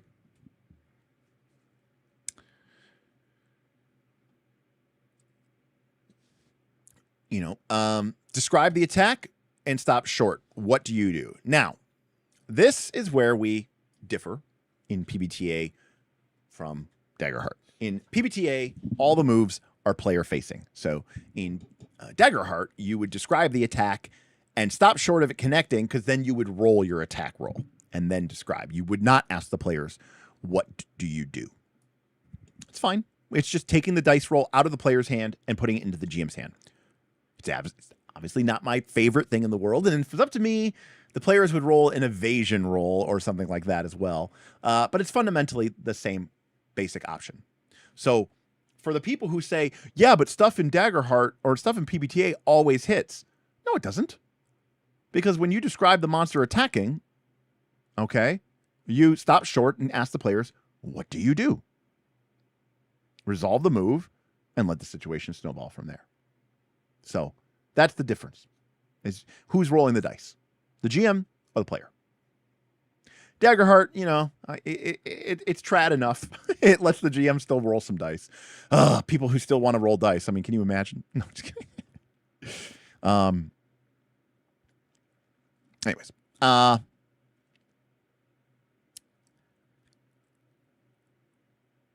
you know what, Aaron? Actually, Aaron, we are 100% agreed there. I would not mind rolling for damage. Actually, I like rolling for damage. In fact, I've talked about this before, about how my preferred way to do it is to roll the damage first so that the threat of the damage is sort of hanging in the air. And if I roll low, we know that this is a low stakes roll. Does that make sense? Because sometimes like you build something up and it's this big moment. Maybe players spend a lot of their resources or whatever to try to mitigate an attack. And then they do all that. And then you roll the damage and it ends up being like 1 or 2 points of damage. And you're kind of like, it felt kind of womp womp.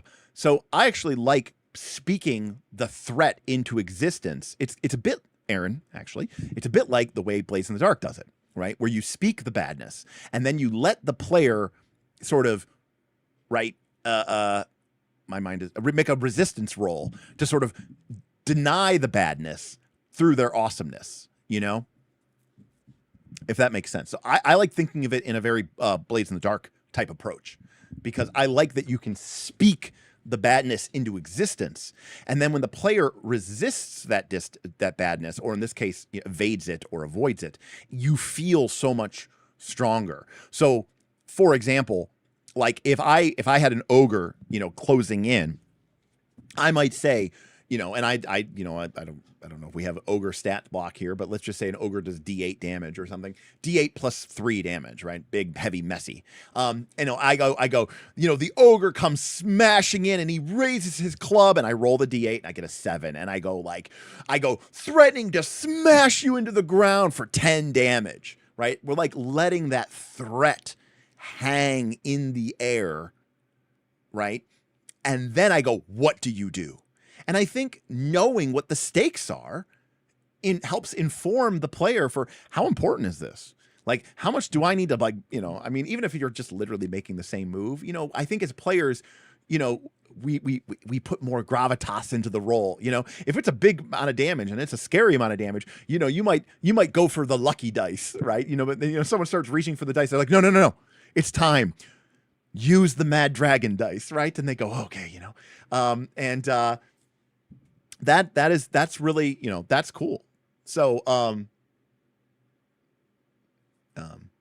now this is fortuitous. I'm gonna cut to the green screen here, because when we were getting ready to play our Daggerheart game, which never launched, I went, because I had my amazing, incredible, awesome Mad Dragon D12s. I don't know where my package is, because I redid everything. But I went and I actually had to buy, some D20s that were kind of orange and purple in case I needed the D20s. And in case I started doing something different with that. But yes, anyways.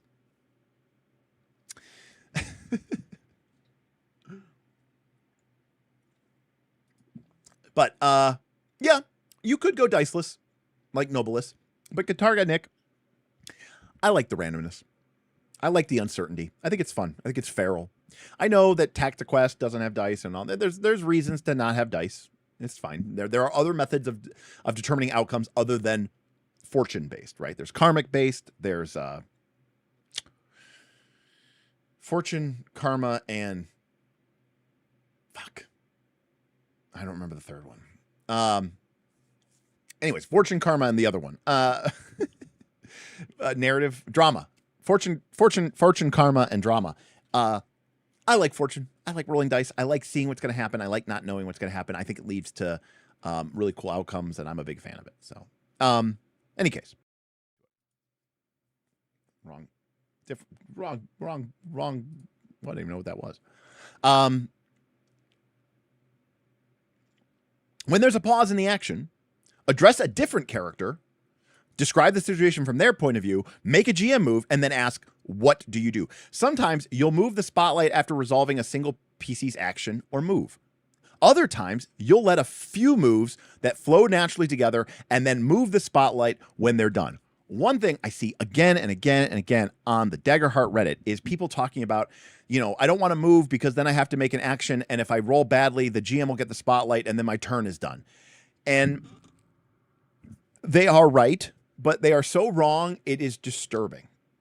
And it's one of those things where, again, we've talked about it, but it's like I need, those are the people I need to reach. I just don't know how to reach them. But case in point, that's nonsense. The most important thing here is, this is why I believe that the GM should be managing the spotlight, and I believe the GM should be keeping everyone involved. It's up to the GM. Sorry, you want to sit in the big chair, you gotta be responsible. Note, a PC's actions are informed by fictional positioning. Where they are, what they're doing, what are the enemies doing, where are they, what's the momentum, what's the terrain like, what's the lighting, the weapons, the reach, the room to maneuver. If you are fighting deep in the insectoids, underground burrowing lair, when your character goes to attack with their polearm, I'm going to say, you don't get to clash. And they go, why not? And I go, because you're using a polearm and it's large and you can't fight with a polearm down here. And the player might go, all right, what if I don't swing with it? What if I just like stab and push them back? And I say, okay, that's fair. I'll let you attack with disadvantage. And if you do damage, it'll be less because you're not really using the business end of it. Okay. And they go, yeah, that's fine. In fact, I'm not even really trying to attack them. I'm just trying to keep them back. And I go, okay, cool. We'll go from there. So you're not really trying to clash with them in that way. You're trying to more like defy the danger of them overwhelming you. And they go, yes, I'm trying to defy the danger of them overwhelming me. Cool. In this case, your polearm gives you fictional positioning to be able to do that by keeping them at bay with the stabby motion. Roll to defy danger with strength. Or clash. It doesn't really matter. There's no right or wrong answer. The point is, we're all getting on the same page. We're agreeing on a mechanical framework that we can use to resolve the uncertainty in this instance. And then we're agreeing to those terms and rolling the dice and holding our hands together with bated breath, waiting to see what will happen next. Nobody knows. And that's what makes it so cool. That's what makes it so exciting. That's why we love it. Yeah. Skillful players will look for ways to shape their fictional positioning, allowing them to trigger even more advantageous moves, set themselves up for better results, or even skip needing to roll entirely. This is why I say time and time again that the OSR and PbtA are much closer than people think they are. Because PbtA moves typically only trigger in specific circumstances when uncertainty has entered the equation. If the player can create a fictional position that obviates that uncertainty, then the move not only should it not trigger, it cannot trigger.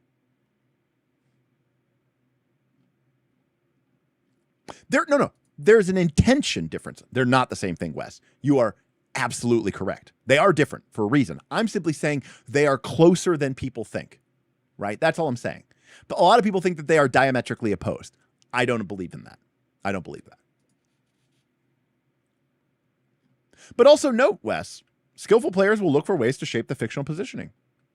I mean, that's starting to sound like combat is war, right? Pages and pages of example.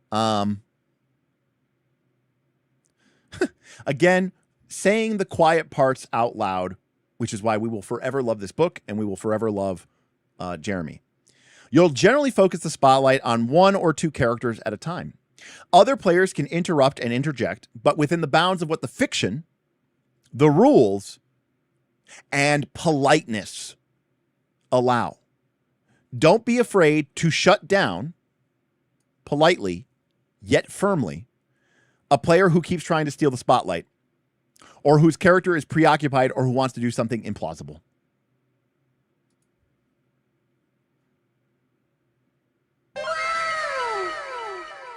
Easy.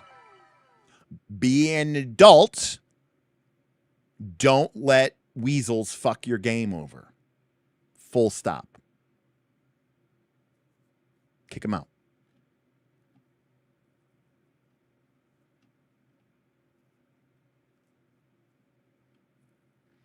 So, correct. Your murder hobos can't hijack the game. There's a time and a place for somebody to interject and, maybe steal, to do something cool. And especially if the other player is like, yeah, please, help me out here, do something. But more importantly, you should just be like, we'll get to you in a minute. I'm dealing with this person right now. Okay. Hang on. As the fight goes on, avoid anything that feels like trading blows or just grinding away at each other's hit points. And in a nutshell, I mean, this is so many RPGs, you know?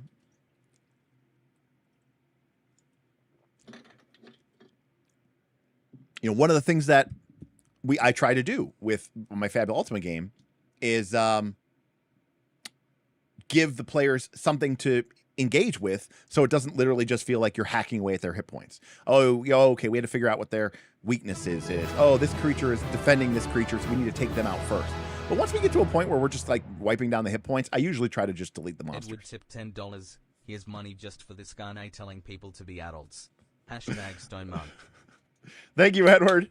Yeah, I mean, again, saying the quiet part out loud, you know, like we always talk about this, like it's like RPGs are afraid to just be like, look, don't let people act this way. Step in firmly. It's your responsibility. You want to sit in the big chair, you want to sit behind the stream or the screen, even if there is no screen, okay? You got to take a certain amount of responsibility. Someone has to be the adult in the room, and it's got to be you. It's your game. Appreciate you, Edward. But yeah, somebody had to say it. Stonetop and Jeremy weren't afraid to. Okay. Now, this is where we get into this idea of you can't just attack everything.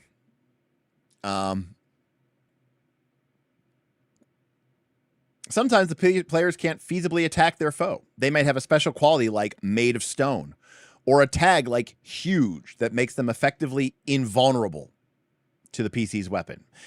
It might have a move like it swats arrows from the air. It might have fictional positioning that makes an attack extra dangerous or impossible.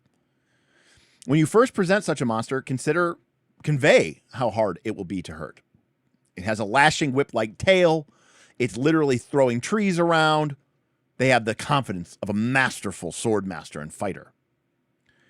If the players say they attack in a way that just wouldn't work, do not let them trigger, clash, or let fly. This isn't an attack roll, and they have a high armor class. That's not the way this game works. There is no armor class.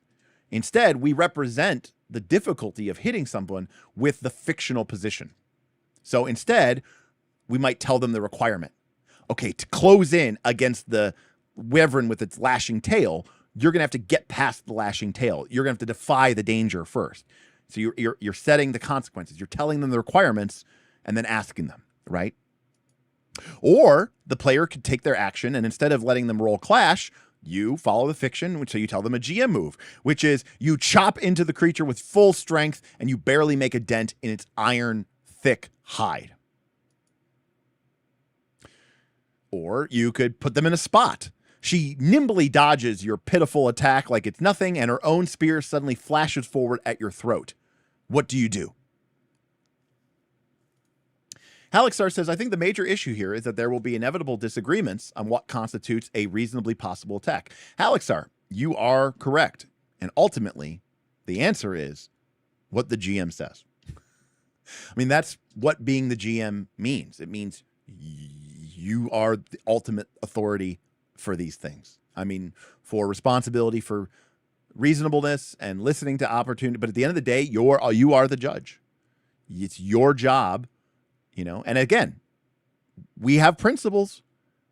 Reward creativity, reward effort, be a fan of the player characters. Okay? But also respect your prep, respect the fiction. If your notes say that this monster is only hurt by bronze and they don't have any bronze, don't let them steamroll you into agreeing that it's vulnerable to also silver.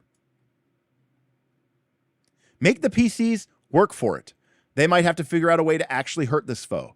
They may need to defy danger. They may need to get close enough. They may need to aid each other. They may need to use the environment. They may just have to retreat or flee because they cannot hurt it.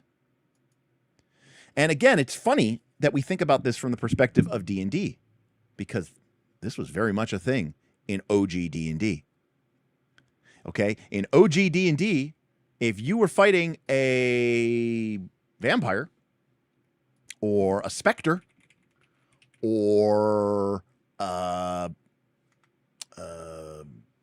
can't think of another undead type, those monsters literally could not be hurt except by a +1 weapon. There was no like, oh, they have damage reduction, and no, they were immune.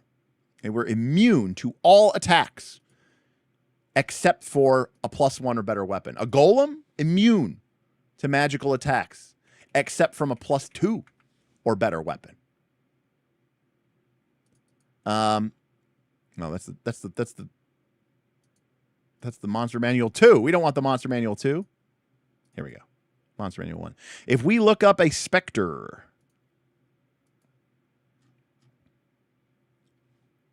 okay, ooh, it's a specter. If we look up at a specter, you can see that he requires a +1 or better weapon to hit. If you didn't have a magical weapon, you literally could not hurt or damage this creature. Now, this creature had 7d8 + 3 hit points. So this creature only had 30 hit points or something, 31 hit points. And someone might go, but I can do 25 damage or whatever. And I'm like, yeah, it doesn't matter. You need a +1 or better weapon to hit it. It doesn't matter. It just is immune to your attack. So this idea is pretty rooted in the hobby. It's just, you know. No, I just opened it, actually. Although, I mean, at some point, yes, I am going to go and look at the classic AD&D monsters, you know. Yes, and Boothby points out there could be 6 of them. In fact, there's 1d6 of them. Let's find out together. I literally rolled 1. All right, well, there's only 1.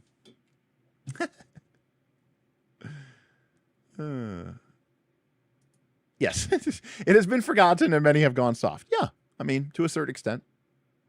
Hey, what's up, Germanin? This stream is perfect prep for my Daggerheart panel. All right, fantastic. Well, Germanin's going to be Finland, right, Germanin? You're going to be giving a presentation because Germanin translated the Daggerheart core rules into Finnish, I believe, if I got that right. Yeah. Well, meanwhile, we're looking at the Spectre, by the way. Okay, there's a couple things about this. Number one, it has 1 attack. It has 1d8. It does energy drain. So this means it does 1d8 points of damage. No big deal. The main problem is this: you lose 2 levels every time it hits you.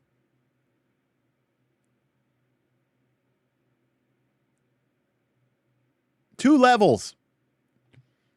Such a loss is permanent, but characters can regain lost levels by continued acquisition of experience points. So it's like, yes, it's not permanent. You can, you know, just regrind the levels. Also note, they are not affected by sleep, charm, hold, or cold based spells. Poison and paralyzation also do not affect specters.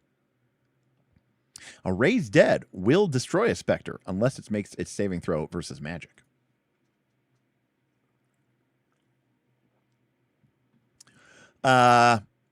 Anyways, specters, very brutal. And while they did make it a little bit softer, I should note that even in 3rd edition D&D, specters still did energy drain, by the way. It was a little bit different, but it could still pretty much instantly kill you. That's exactly the thought process, Boothby. You already have, you're all geared up, you know. You should be good to go. All right. So follow the truth. Be a fan of your player characters. Let them be cool, but also don't give it away. If the creature's immune to anything but a bronze weapon, and they don't have a bronze weapon, get fucked. Okay.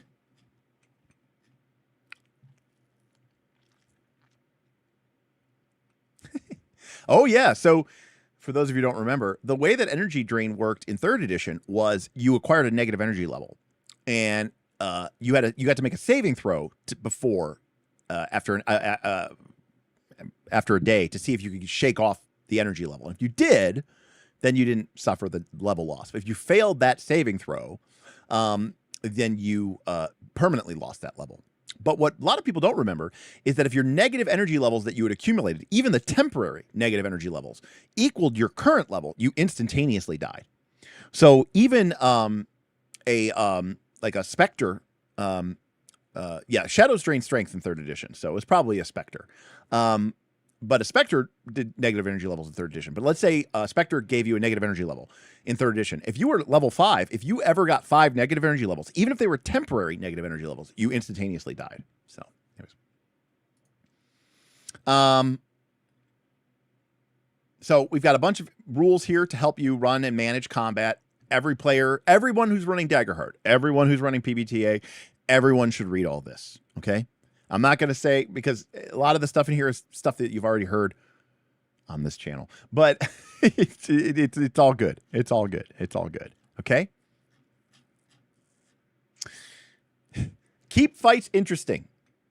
Fights should be exciting, dynamic, and tense. They should never feel like trading blows or depleting hit points. Players should never get bored waiting for their turn. Make soft GM moves all the damn time. What advice does that sound like? It sounds like the advice Derek gives for Daggerheart. After every player move, describe the situation, make a soft move, say something, make it provoke action, make it raise the tension, offer someone something. What do you do? Sometimes your soft move is offering them an opportunity. Sometimes it might be like, you killed 1 kobold, do you want to kill the other 4? And the player's like, yes. And I'm like, awesome, they're dead. And it's like, wait, what about the challenge? What about the battle points? Fuck the battle points!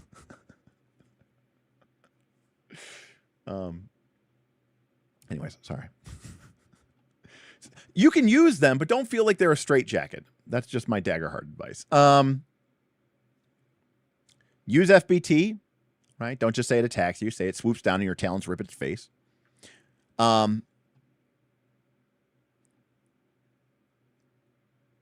So,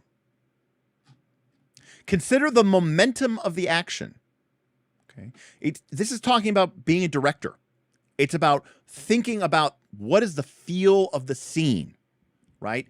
Keep going, keep going, keep going. Right? If there's a cool back and forth moment between players, maybe stay on that action right until there's a dramatic moment and then maybe cut away. Or wait until that momentum sort of feels like it's shifting or resolved, then cut away. Okay, you got to be more than just a GM here. You have to be a director. All right.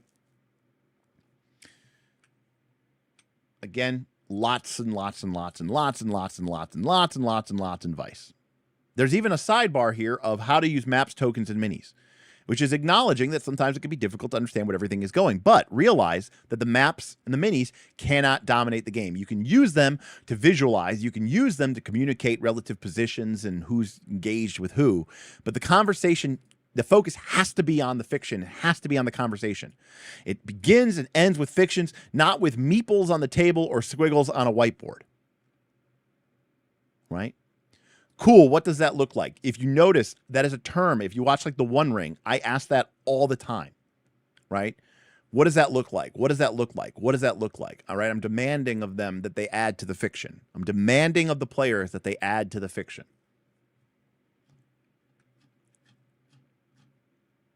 Okay. So that was dangerous. Probably one of the most important chapters in the whole damn book, but, you know, it is what it is.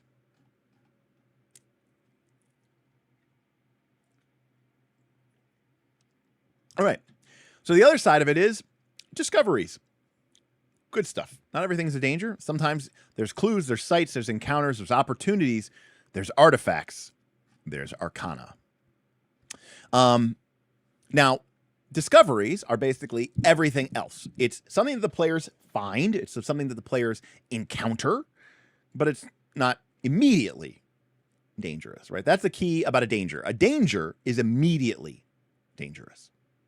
A discovery is anything else. It could be a clue.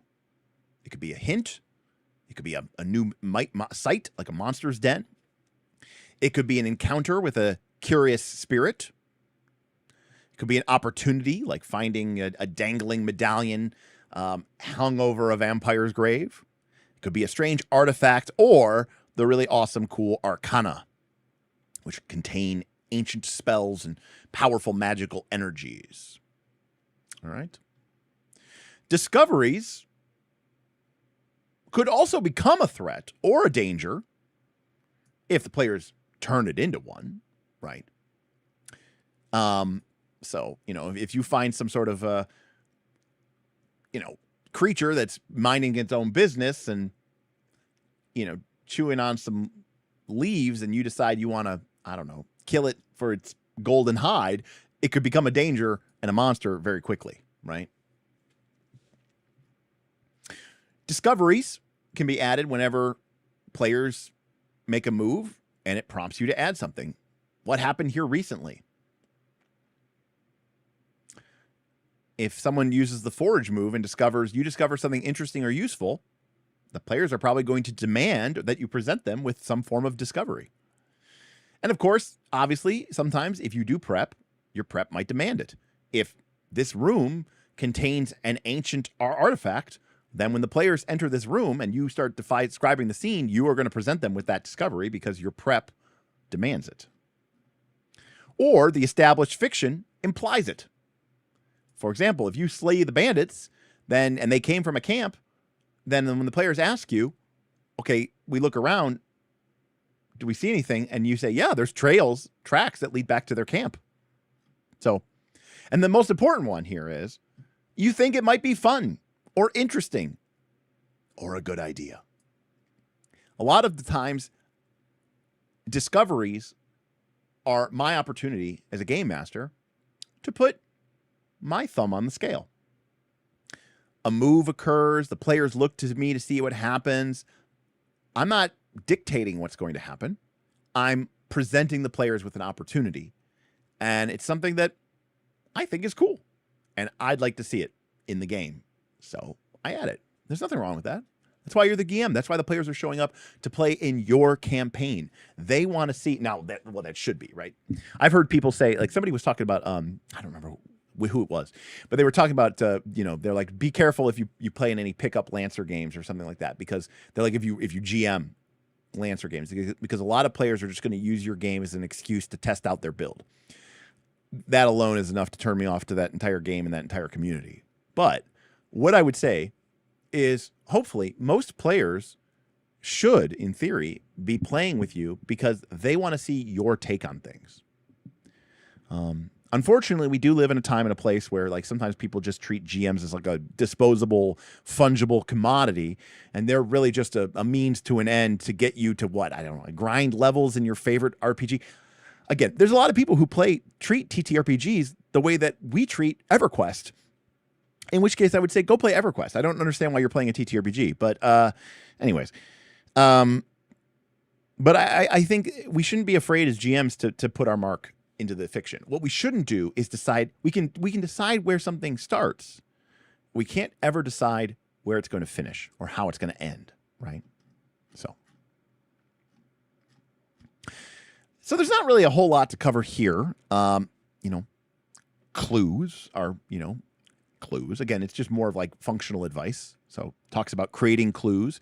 If you remember, one of the things that I do when I'm creating like a dungeon is whenever I create a new important piece or something, an NPC, an item, a room, a chamber or something, I always try to create some sort of secret or lore attached to that item or place, that person, place, or thing. And I used to put it back in the day, I don't know, on a 3x5 index card, and it was my deck of secrets. And so even if it was like early on, I might pull something out of my deck of secrets because I'm like, I want to give a clue about this secret and tie it into this scene and kind of maybe hint at something to let the player start to put together sort of some of the literal secrets of my campaign. So you can do that, but you could also just pull it out of your ass, which is totally fine. But again, the thing is you want to start with the thing that the players are going to potentially learn and work backward from there. And I think rightfully so. I think a lot of players engage with role-playing games because, again, they want to experience that peeling back of the onion layers of your game, of what's going on, and learn step by step what is happening behind the scenes. I think doing that through secrets and clues and lore is, I think, a time-tested and time-warned idea of the game. All the way back to dungeons. What is a dungeon if not a mystery? What is a clue if not a treasure map? One of my favorite things to do has always been, when the players are in a dungeon, I might have them find literally a section of the map that I will have pre-mapped out and give to them. And then they get to play this fun game of like making their map and start figuring out, oh, are we on the treasure map now? Because like the treasure map shows a secret door that leads to a secret treasure vault, or at least a back door to a secret treasure vault. If we could just figure out where that part of the dungeon is, once we're on that map, then we know how to get to that secret door. We can do it and use it. That's fun. That's cool. It's always been a fun part. So, advice for prepping clues. Again, I'm not going to go into too deep of this, but this is basically all about, how to make clues and put them somewhere and have players find them. Sites, we've talked about before. These are adventure sites. They can, obviously be whole things, but they could also be a discovery too. In fact, in my Fabulous Ultimate campaign, I had a ruined dungeon on the random encounter title. So when the players roll a 1 while they're traveling, on a travel roll, they get a discovery. And there was one of the discovery options, if they roll high enough, is they discover this secret dungeon. Okay. And they did. They got the secret dungeon. And so I was like, yeah, no, you find this ancient ruin hidden in the depths of the jungle. And the player's like, oh, what is this? I'm like, it's a bonus dungeon. It's a secret dungeon. It's a site, And I told them straight up, I go, I don't have it prepared. But if you guys are interested in it, I will, and you guys can go back and explore it. And they were like, that is so cool. That is so awesome. The fact that we found this bonus dungeon. I was like, yeah, very cool. Obviously it could be an encounter as well. NPCs, creatures that could become monsters. And again, it's all about going back to the conversation. One thing that I do a lot as player or as a GM, this is where opportunities. Give your players an opportunity that may or may not cost them anything. You find a good source of water and plenty of forage. Do you guys want to tick off a couple, do you guys want to add or tick back off a couple points of load, and get back some of your supplies that you've spent? Hey, if you guys want, you could probably ambush them from here. If you watch my One Ring game, which is, I only bring it up because it's the game that I'm currently most playing, I give my players, especially when they roll well or they roll with like a great success or an extraordinary success, I turn that into, you succeed, and do you want to take advantage of this opportunity? So for me, opportunities are my kind of go-to as a GM when I want to give the players more or make them feel like they've earned a success. So not every opportunity needs to be equal. Sometimes you just offer them an opportunity on a silver platter. Sometimes you hint at that, right? You offer them riches at a price. You hint at more than meets the eye. But at the end of the day, it ultimately has to be something that is going to be net beneficial for the players. And this is really, really key to my hedonism. Good advice. They need to be communicated very obtusely, because they don't. By the way, like how injured, like how much trauma do players as a player community have that, like, when the GM offers something, everyone's like, what's the trick? What's the angle? How are they going to fuck us here? Like, they're not wrong, though. Hedonism is not wrong. Now, artifacts and arcana. Well, guess what? Magic items are cool. Artifacts are laden with meaning, power, or value. Our arcana is, well, the whole section of. So here we have a whole list on artifacts. Book 2, by the way, contains an entire appendix and an entire list of artifacts to add to. But we get huge rules here about how to create, basically how to create magic items. And then for arcana, we also, of course, get the cards, right? Which is how we add sort of spells, and inserts to our player group that are basically mechanical elements for our characters to acquire new magical powers and effects. Okay. Arcanum is a game term. It's not something the players are likely to refer to as such in the fiction. And of course, we have minor arcana, which are basically just little cards that once you achieve their requirements, you could flip it over and you get access to their powers, right? And then major arcana are full half-page playbook inserts that might end up defining the way that your character works. Now, Stonetop in Book 2 contains 64 minor and 18 major arcana by default. So they start with 64 and 18, but again, we have information here about how to identify them, how to unlock them, how players could share them. And remember too, arcana aren't just freebies. They come with consequences. They come with potential. Well, the fact that they're called major and minor suggests that there's definitely a strong tarot feel to them. And I'm trying to remember how many suits are in the minor and how many suits are in the major. As an aside, I picked this up a while ago. I picked up this Lord of the Rings tarot set a little bit ago. For starters, it comes with this really cool Lord of the Rings themed tarot spread for, doing your tarot reading. Ooh. So you can do your spread, you can do your layout. And then it comes in this really cool bag. And then the art is all that woodcut art. Oh, come on. There we go.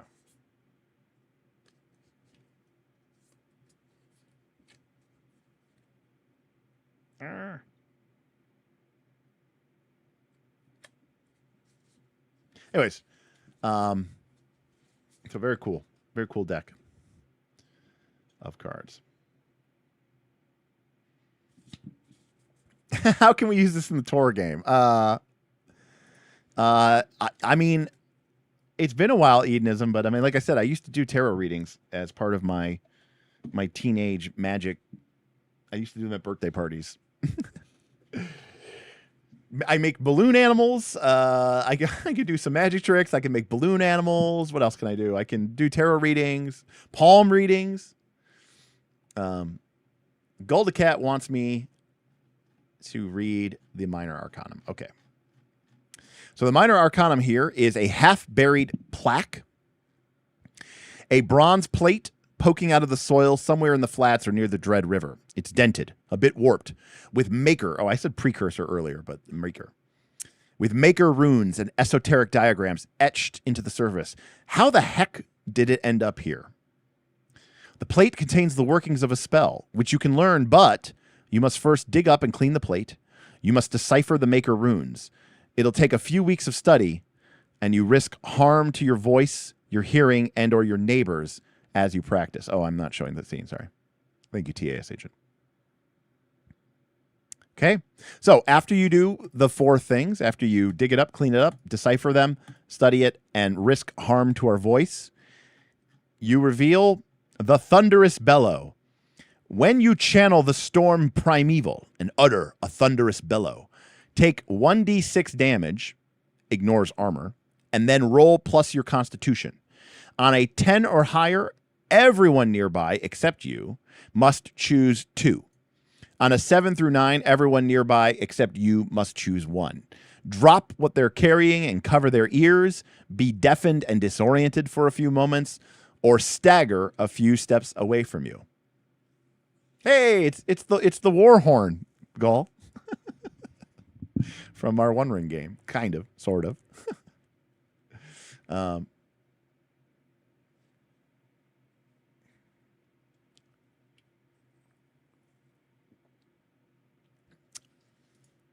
So, Arcanum are sweet. They are amazing. It's a really cool system in a way that magic items, no offense to my beloved D&D, but a way that magical items could never D&D in D&D. I do like, just as a side note for anybody watching One Ring, I do like that, Soul Pack was trying to push it a little bit heavy there with his elvenness. And I said, you know what though? Respect. I said, if you get an extraordinary magical success, I go, the Lords of the West will hear your plea and Manwë will send you an eagle. and I love that because it's obviously very difficult. It is using the mechanics of the game to achieve something, and it's asking the hardest thing it can of you, which is not only a success, a magical success, a extraordinary magical success, not just a great magical success, an extraordinary magical success. Anyways, I have a confession to make, which is, if I ran Stonetop, it would become very, maybe not D&D like, but it would become very Lord of the Rings like. Like, there would be magic. I mean, there is magic in Iron, in Stonetop, I know, but like the Arcana system, I think, is so cool. It's like one of my favorite things about the entire game. I love the idea of identifying it, unlocking it, having the players be proactive to try to unlock their Arcana, to learn about them, to say nothing of the major Arcana, which can basically become it's like a separate multi-class element to your character. It's one of my favorite things. So I would have to be very cautious about handing out too many of them. Now, here is a write-up for creating a short minor Arcana. Note that there are pages behind us and ahead of us that help you with, deciding and helping it. But, things like helping you write the requirements, helping you, see the existing minor Arcana and the make a plan move for ideas and guidance. It's okay if some requirements are vague or they require multiple steps. If the players want to know more about them, have them make a roll of know things, or use the town action to make a plan, which is sort of like the downtime work on a project action, in order to dive into that. No, unfortunately, the rules only allow. But if someone was a fellowship focus, right? If someone was a fellowship focus, they'd get 2 dice. Derek, what are your thoughts on revealing versus hiding back the back of the Arcana? I'm going to be honest with you, TAS agent. I would not reveal it. I think that's part of the fun. I think that's part of the mystery. It's part of the secret. I think that's fine.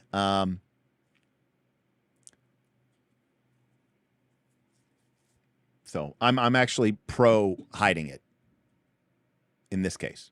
Because I don't think it's about agency, right? Like, it's fine for the players to research it, to act, and I that's exactly Derek. Derek, you said exactly what I wanted to say. The fronts sort of foreshadow the backs. A good front should foreshadow the back, right? The requirements should sort of foreshadow it. But also, I think that's part of the fun of it, is that you don't know. I mean, the One Ring does this. When you find a famous magical item, you don't know what its other powers are. You have to unlock them through your valor and your deeds, and I think that's fine. So I'm hide until unlocked. So I don't think that that is removing the player's agency in that regard. I think that's a well and an appropriated use of keeping a little bit hidden up the sleeve. So we've talked about minor Arcana. Everything that applied to minor Arcana applies to major Arcana, except major Arcana are much more significant, have a much bigger difference. If you remember, we talked about Neruba's Ice Sphere earlier, and how it can like chill your soul and start to steal it, one's casting at a time. You turn into sort of like the Frost King. It's a whole thing.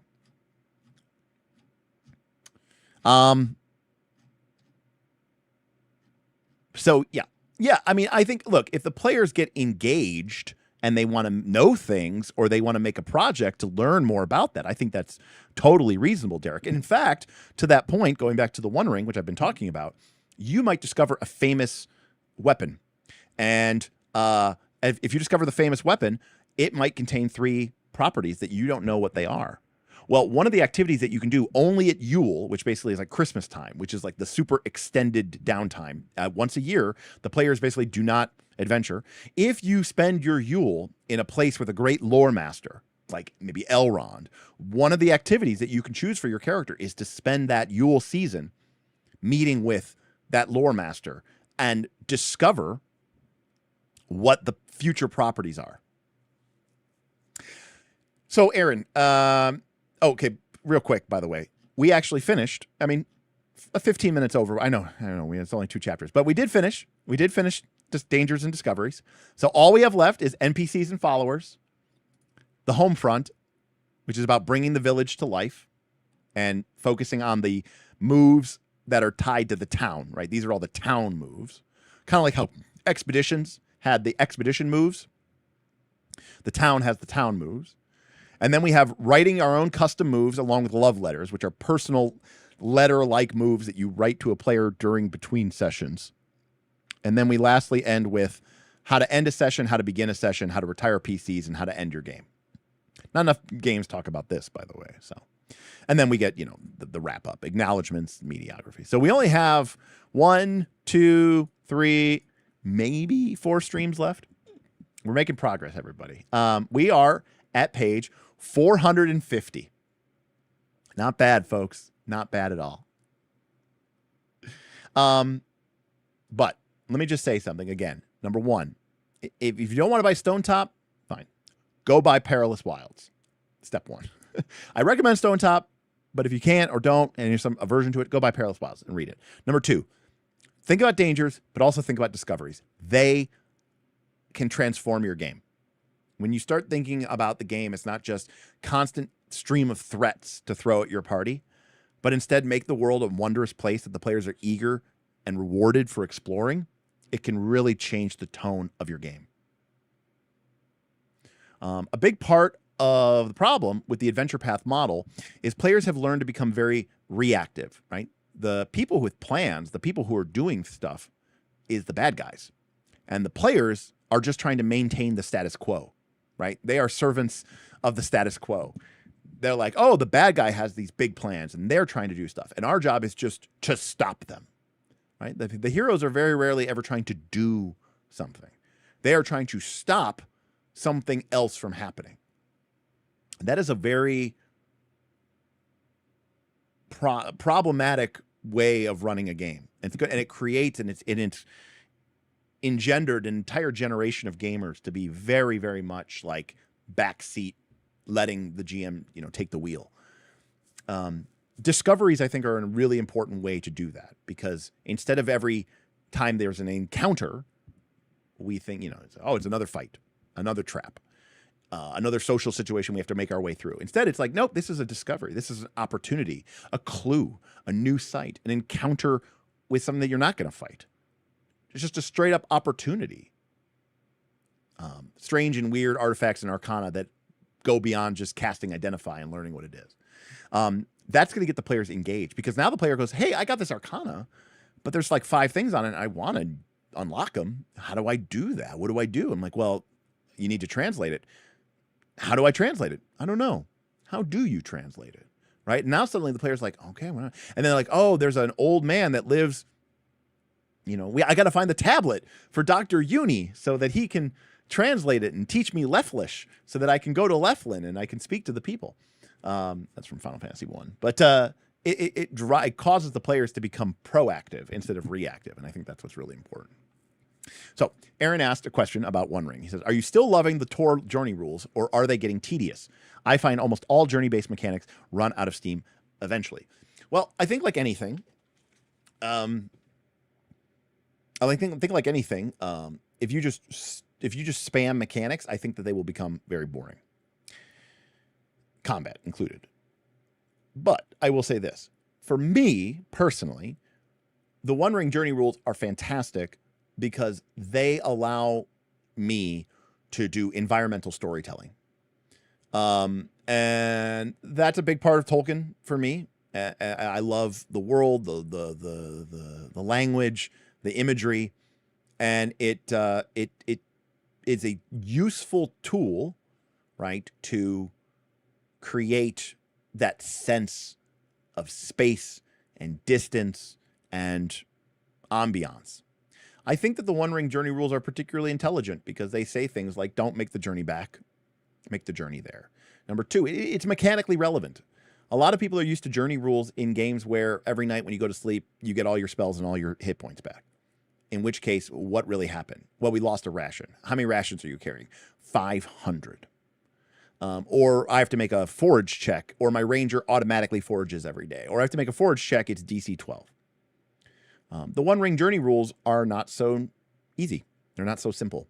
Fatigue is a real problem. It doesn't just go away. Your characters can accumulate shadow through the misery of your condition, the sight of the destruction that's been wrought upon the world. You can accumulate eye awareness and trigger a hunt or a revelation episode, which could be very problematic for your characters, your goals, and the things that you hold dear. So I think it's mechanically important. The other thing is, in our last One Ring episode, or our last One Ring journey, the group traveled from the Shire to the southwest coast of Eriador down in Minheriath. This is a journey of almost a month. And it was represented by 5 or 6 different events, right? Not 32 hex rolls, 32 bushcraft rolls, 32 make a camp rolls, 32 forage rolls, right? I think the One Ring dispenses with tracking rations and tracking whatever. It summarizes all that up with this general concept of fatigue. So I think it personally works really well. You'd have to ask my players. I mean, I think they're going to be the experts because they're the ones who are sort of answering it. If I was just running the journey by being like, all right, you travel 3 days and okay, the hunter has a chance encounter, make a hunter check. Okay, you avoid that. All right. Okay, you make another travel roll. Okay, you travel 4 hexes this time. Then we have an event. Oh, it's a hazard, and this is going to go to the lookouts. So lookouts make an awareness roll.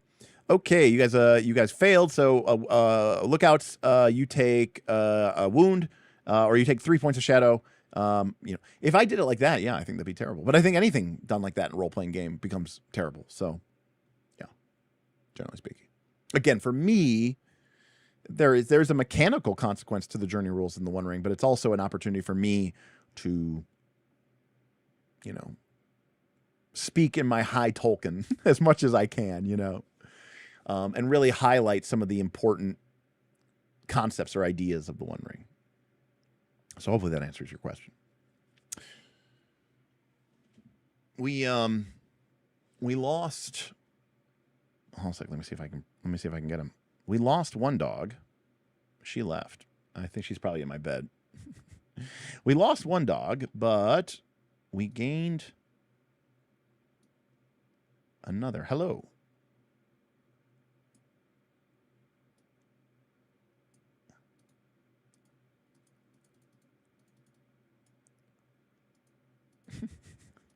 As he sits amongst a pile of bones. The mighty beast.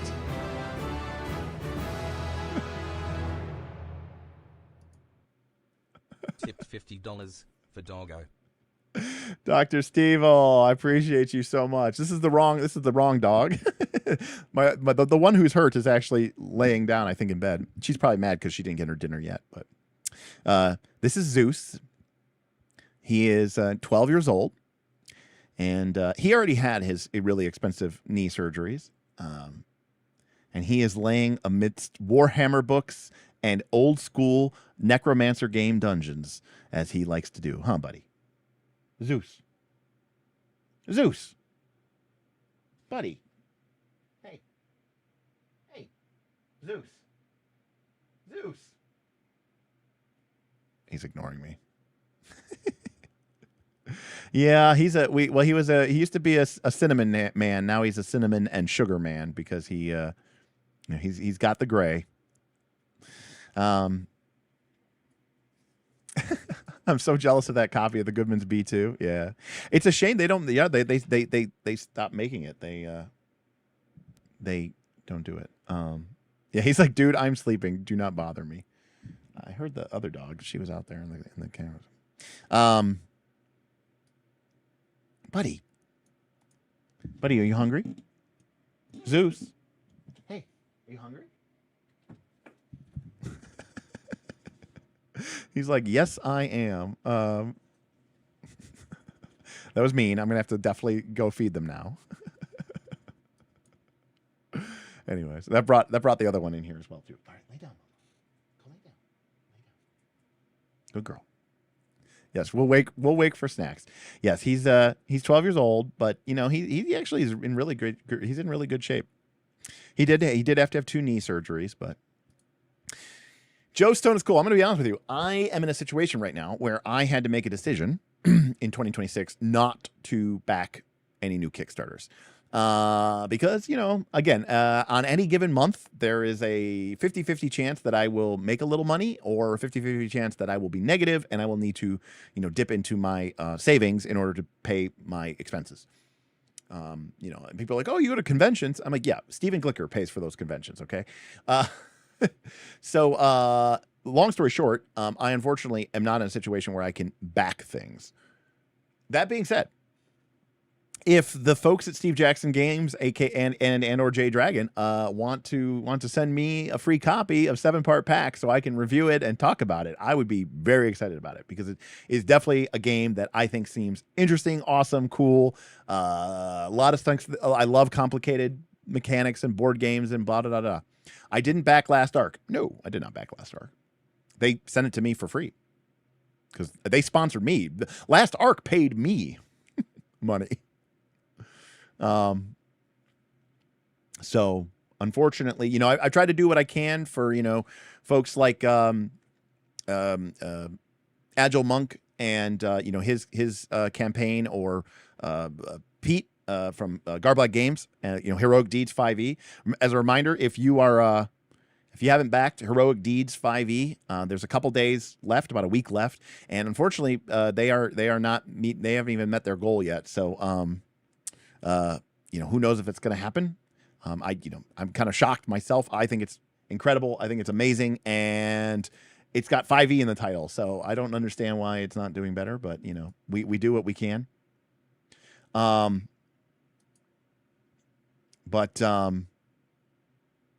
Anyways, yeah. So, check it out. Heroic Deeds 5e. Definitely take a look at it. But anyways, so I've told, I try to help people out as I can, but unfortunately I'm not in a position where I can back 7-part pack, unfortunately. So if they want to sponsor me or send me the information and, maybe I can take a look at it, that'd be cool. But otherwise I'm going to have to do this, yeah. Oh, Shinobi, 100% get it. I mean, times are tough for me. They're tough for everybody else out there. I love it. I respect that people are helping me and supporting me and getting me through this tough time and stuff like that. But yeah, it is what it is. So, unfortunately, I have so many games behind me, and I'm also, I'm in a situation now where it's kind of like, I don't want to say this because it sounds terrible, but it's like, I can't be in a situation where I am paying my money to then showcase other people's game for them, and potentially make them hundreds, if not thousands of dollars, which is totally awesome. And basically the way I ran my, Stonetop, I'm doing that with Stonetop. The reason I'm doing that with Stonetop is because I kickstarted it, I don't know, 3 years ago or 4 years ago. So now, unfortunately, I am in a situation where it's like, look, if you want me to talk about your game, you're gonna have to send it to me, and I'd probably pay me to do so because I need the money and I definitely can't afford it. So, yeah, that's kind of where I'm at. It sucks, but that's where we're at. Agile Monk's Kickstarter is complete, is finished. But they had wondrous and dangerous consortiums at Zendria World, and there was actually 2 books. I don't know if you can still back it. It looks like you can still late pledge, but I'll put a link in the. I had to pull up the URL. I'll put a link in the chat. That is Agile Monks. You can still late pledge to it. It's a system neutral game for basically like not only is it a world setting book, but it's also a sort of factions and how to it's like a faction workbook. So it's not only a lore guide for this world of Xandria, but it also is a sort of a faction toolbox is what I was going to say. And then the world itself is very much based off of, factions and organizations. But yeah, It's helps you for world building and creating, factions and organizations and what the game calls a consortium. But there's like coalitions, cults, guilds, mercenary companies, secret societies, right? So it's all these different like levels of factions and kind of creating sandbox, West marches, very, player-driven plays, very sandbox-oriented, basically creating factions with objectives and goals and using them to sort of move your campaign forward. It's actually really, really cool. But it ended a couple of weeks ago, months ago, but apparently you can still late pledge it. Anyways, but cool stuff, unfortunately, yeah. Do you have a ballpark number to be sponsored to talk about an upcoming game? Well, Tesso Ray, the number that I have frequently used is $500, which I would say I know is several multiples less than what most content creators ask for, and that's to do like a 30 or 60 second plug. I do an entire stream. So it's a lot for a lot. That being said, I'm probably undercharging because my reach is bigger than I like to think it is. And I have a very active community who likes to support games. That being said, correct, Simon. That's correct. $500 to talk about it for 3 hours about a game is nothing. Correct. Again, and I'm not actually shitting on anybody. I think that's great. I mean, that's their model and that's how they want to do it. And obviously the people that they work with are very happy with the results. But a lot of content creators, it's $1,000 to $2,000 just for, a 30-second or 60-second plug at the beginning of one of their videos. Now, those content creators have a much bigger, broader audience than I do. But I think my audience is much, I think an investment on my, this is me being very data science, right? I think an investment in my channel is much more value for your dollar than you would get, say, on some 100,000 sub mainstream channel, because I actually think you might get more backers or exposure to a group or community that's looking and always engaged with new RPGs, and quite frankly has shown and demonstrated the capacity and the money to do so, which is my audience. I mean, my audience in many ways is like me, which is to say we have way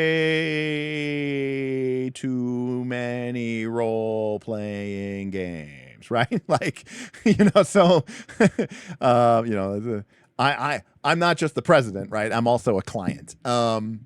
So anyways, point is, I wanted to start with a value that I thought was fair and equitable, and then, I can always go up from there. So, we'll figure it out. But, from a strictly data science, cost benefit analysis perspective, I definitely think that investing in my channel is both cheaper and more rewarding, So, you might spend $500 on my channel. You're going to get a multi-hour look that's going to reach my audience, which might end up generating you thousands of dollars of potential new leads and sales and backing. Whereas you might spend $2,000 to back on some big 5e backer, and you'll get seen by a lot more people. But you might just make your money back, because how many of those people are going to go, Now, obviously, if your book is, a 5e splat book or something, if it's a Neon Odyssey, okay, go back on, go advertise with, XP to level 3, Ginny D, Dungeon Dads or whatever, Dungeon Dudes or whatever, that makes sense, But if you're Last Ark's Tactics Analog, or if you're the new Diablo game, I'm actually trying to work with Glass Cannon to get the Diablo game sponsored. That they're working on, then I think I'm a better, I made, that number I came up with is for like the standard dungeon tuber. XP to level 3 and Ginny D are in like a different tier. I mean, they're like 1 million subs, right? Like that's a different, thing. Yeah, Tunnels and Troll, if you're Tunnels and Troll, or you're Last Ark's Tactics Analog, or if maybe you're the Diablo game, which is not 5e, then I think our channel is worth the investment. It's cheaper You get bigger bang on your buck. It's lower risk. You get more value for your money because I'm not going to just do a plug. I'm actually going to talk about it for anyways. But yeah. Anyways, that's it. So I think that's going to be it. Busy week coming up. I have Fab Ultima tomorrow with my group. Cool. And then Sunday we're doing the One Ring, and then like an hour. The One Ring's going to have to end on schedule because Bob is coming over in the afternoon, and we are going to do another stream. We are going to be taking a look at Invincible. So we're going to do a in-person first look. We're going to crack open the starter set. We're going to talk about the game. You know, we love Free League. And we're going to be back in the studio like we did with Land of Eam. So it's going to be me and Bob in the studio, cracking the starter set and breaking into it. So that'll be a lot of fun. Great to have Bob over. I can give him some money. So all the money you guys gave me today, I'm going to give to Bob. Then that's Sunday, and then Monday is whatever, and then Tuesday, EverQuest Legends comes back, longest week of our life. And then Wednesday, I have to leave EverQuest Legends and go to Gen Con, where I get to be an audio video bitch. And I get to work for Steven, and I get to work under the cruel lash of Steven and Professor Dungeon Master. But I am going to be, I don't know if we're going to do it live or if I'm going to record it. We'll figure out what the logistics of it. I mean, I'll have the capability of doing either, but Jess Redicop is bringing her entire collection of Dispel dice, and I'm going to, in person, because I mean, doing it remotely, you can't fully hate on the dice. Right, you have to see them in person to feel the texture, to see the terrible way that they reflect light and are completely unreadable at different angles. I'm going to be doing a live Derek dice tier review. Again, either recorded, live to tape or live with Jess Redicop, and we're going to be doing that at Gen Con. And hopefully Jess and I can do another Oath game because we had so much fun playing at NightCon. We played 3 Oath games. I oversaw the one, but I played the other 2.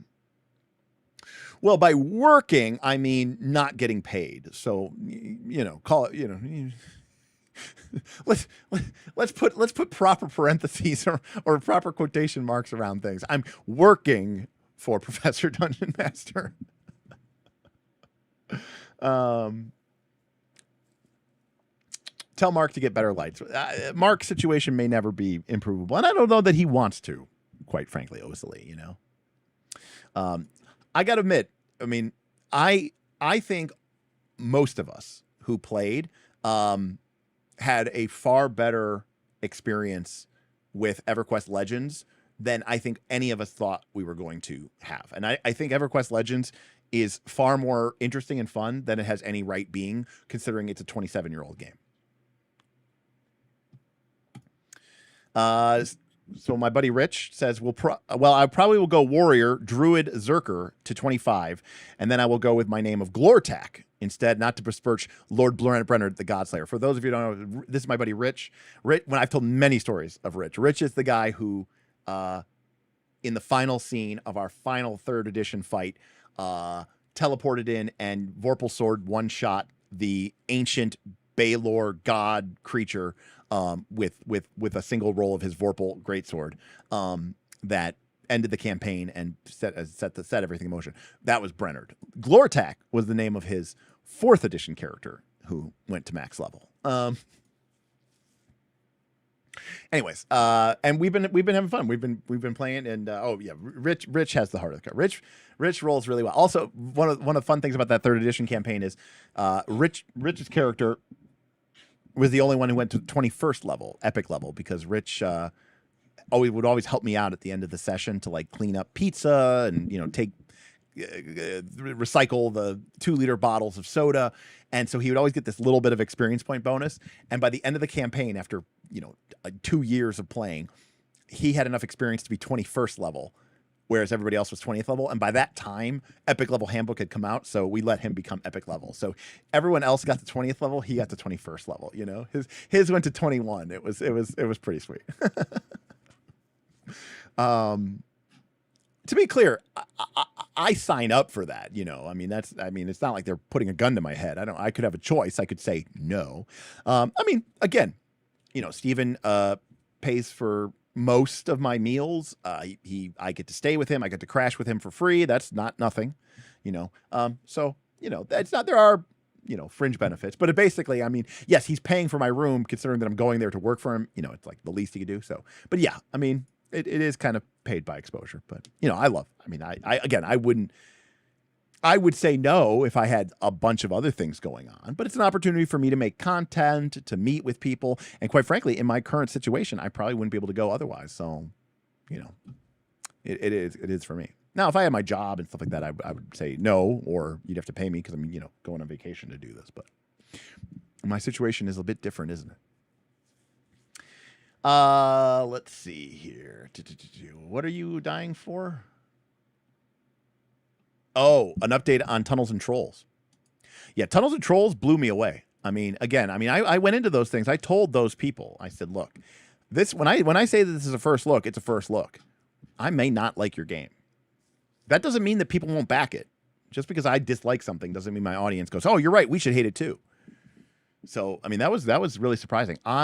And I know that there was a lot of people who are like classic Tunnels and Trolls people who were like, oh, they've betrayed the values of the game. They're just, you know, reskinning it and using the name.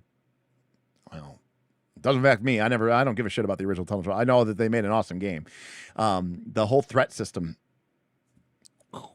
you know, is one of those ideas that kind of like clicked in, like Heroic Deeds. Yeah, my audience might back it more if I didn't like it. They'd be like, Derek, you hate this? This is exactly the type of game that I want to experience. But you never know, you know. I also thought Pumpkin Spice was fantastic. So, but they didn't pay me any money, and I just hyped up their game while it was going on their Kickstarter. But there was a span there where people kept putting first looks onto the first look queue that were like not even out yet, and they're kind of violating the rules a little bit. But the whole system probably needs another revision at some point. So, anyways.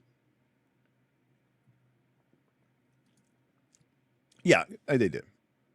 Yeah, the OG Tunnels and Trolls was just a D&D clone. I mean, it had its own unique take on it or whatever, but the whole system there, yeah, that whole threat system is a whole brand new thing. I thought it was genius, beautiful, abstract, but like mechanic. Like you just have this concept in physical and in a virtual tabletop where you just have this threat value, and that's like how close you are to the shit. You could even do it abstractly, right, with miniatures, where you could kind of have a UDT situation, okay, where you have an inner circle that's threat 3, an outer, you know, a middle circle that's threat 2, an outer circle that's threat 1, and then all the way at the edge of the thing is threat 0. So it's like a bullseye, right? It's like a concentric circle. And you just put yourself in the threat value that you are. So when everybody's threat 3, they're all crammed in the middle of the battlefield. And you just represent that positionally by you being in the center. Now, if you're in the center, you're threat 3. That means you hit harder, you take more damage because you're in the melee shit. If you're a little bit more on the edges of the focus of the melee, then you're like threat 2 or threat 1 or even threat 0 all the way at the edge. And that's not it's a semi-abstract position. In many ways, it's kind of like the way that the One Ring does it, which is one of the reasons that threat system really spoke to me, is it was a little bit like the One Ring, which I thought was really cool. Yeah, I did not like the Cosmere RPG. That is true. That reminds me, I still have a Cosmere RPG box set somewhere up here to give away because I never did give it away.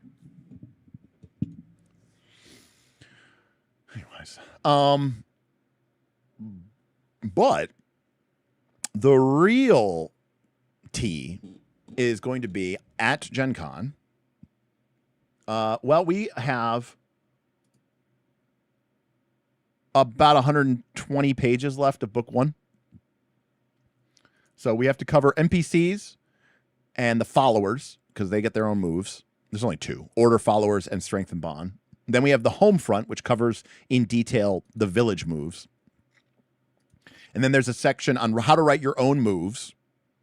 And then lastly, a section on like how to campaign manage, how to end a session, start a campaign, end a campaign.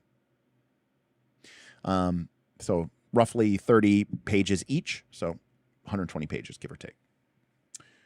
The big thing for me at Gen Con is going to be I am going to try. Well, I mean, I don't see why I wouldn't be able to, but I am going to try to talk to the Need Games folks. Now, I don't need their permission, but I would love to get their thoughts and blessing on us doing a bestiary of our own for Fabula Ultima as a crowdfunding campaign. So again, I don't need their permission. They have an open license. I can follow the tenets of that and do whatever I want. But, talk to them about it. Make sure my understanding of the license is correct and like that. And I could talk to Emmanuel. I could talk to Nicola and Pedro, who produce the game and manage Need Games. And again, I'm not going to be officially affiliated with them, so I don't need their permission. But it'd be cool to have their blessing, I suppose is how I would describe it.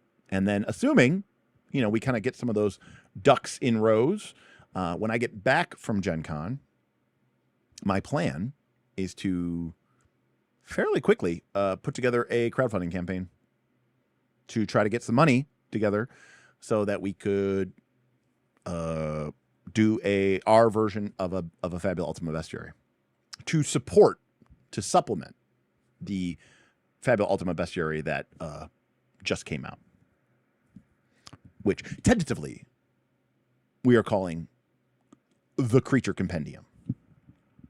But it just has all the check marks for a project that I could actually do. Am I going to do another video of you talking to folks at Gen Con? The last one was so good. You enjoyed that. Okay. I don't think we ever publicly released that, Pumpkin. I think we just released that to the patrons. I can, if you tell me to, I will. I'm going to bring my stuff anyways. I didn't know. You're the first person from the patron, because I don't think we released it publicly. I think it was just for patrons. But I don't think I've heard from anybody who watched that except for you right now. And maybe I can wait. Maybe I don't. Maybe I can not wait 18 months before releasing it. That's cool. I'm glad you enjoyed it. Yeah, me. I like to chit chat with the folks. It was a lot of fun doing that as well. So. Yeah, Tesso, I'm going to be heading off myself as well. Yeah, Andrew. Look, I'm enjoying me and my group are really enjoying the hell out of it, and it's been a tremendously rewarding experience. And again, it's part of the reason I want to do this bestiary is because I'm jamming on the game. I'm having fun playing it. I'm having fun making monsters, and the way that we experience the game is maybe a little bit different from the way that most people are playing it. So we can support that. And I have a great community who can work with me and help me out. And again, I'm being very transparent about this. I don't expect to make any money. If I, it's just to raise money so that I can pay people basically a minimum amount per word, and pay some artists to make some pixel art for it and to do it, and from some basic administrative costs. Maybe I make money. I don't know. I don't know. I have zero expectations. I don't know. It's a Fabula Ultima book of monsters that we're not going to be doing in print. So, it's just a PDF.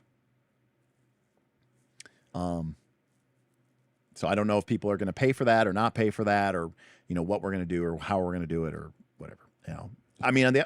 On the upshot, if somehow randomly, I end up making, $10,000, $20,000 on that project, that'd be pretty sweet. But am I prepared to basically break even and make no money and work on this for the next couple of months? Yes. That is my version of success. If we do better than that, awesome. That's how I learned about +1 XP is from the videos. So yeah, that was great that we did that. And then right before that, they released Stonetop. And that guy was actually, when we were first doing the Stonetop Pumpkin, that was the guy from +1 who kept coming into the chat. That was the same guy, Tony from +1. Can a stretch goal for the Kickstarter be a supplement on how to run Fabula Ultima like you do? That would be neat. I don't know that I run Fabula Ultima unlike anybody else. unless you mean like I run it like super gamey and super video, like super video gamified, like where I'm literally running it like Slay the Spire. I mean, that is a thing.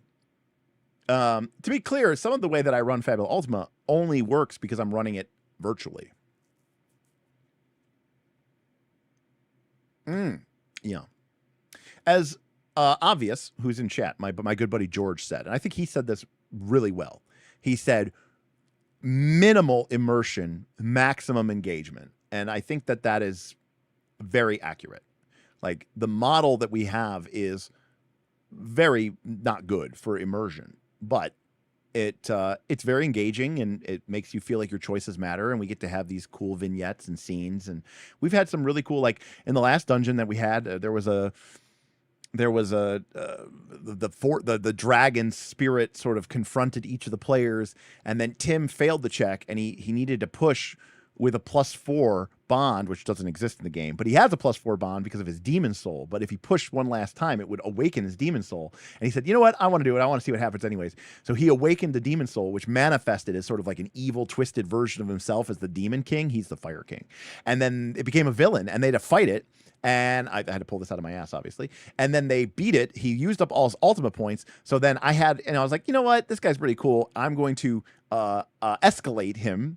So he escalated from minor villain to major villain, got back all 10 ultimate points, and then spent one to leave the scene, and basically said, you know, like, I will be back to destroy you, Drake. And again, that all emerged unplanned, even though we were playing. It was the first escalation that we've done of the entire campaign. That is exactly also accurate. So it was pretty cool. Is that the way I run all my games, or just Fabula Ultima? But yeah, this model has only so far been Fabula Ultima.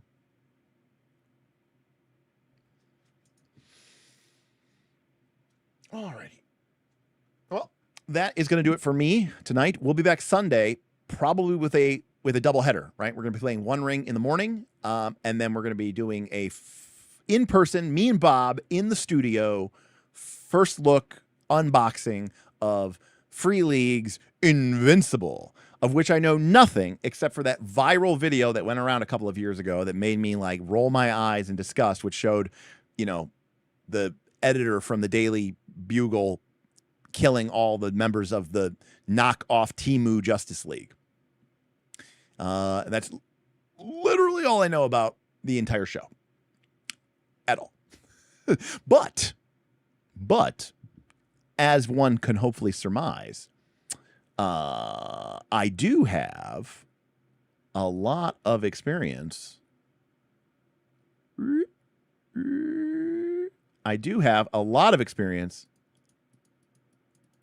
With superhero games. I have been playing Mutants and Masterminds since first edition. First edition, second edition, third edition, and now there's a fourth edition now. I have played a lot of Mutants and Masterminds, and far more than many of other games. I mean, D&D obviously still number one, but I have a lot of experience with superhero RPGs and running campaigns, so I will be able to really weigh in from that perspective. I am not Shinobi. I think it is long in the tooth. I think that they should have made better, more significant changes. I'm a little disappointed that it's still fundamentally the D20 game that it has been for a long time. I'm not ruling out that it could be great, but I am a little disappointed. I wanted to see it kind of, you know,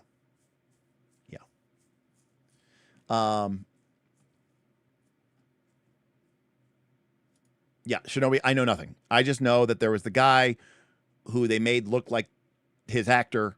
His name is escaping me. What's his name? And he killed everybody in his team. That's all right, Keith. I mean, we can hang out for a little bit if you guys want.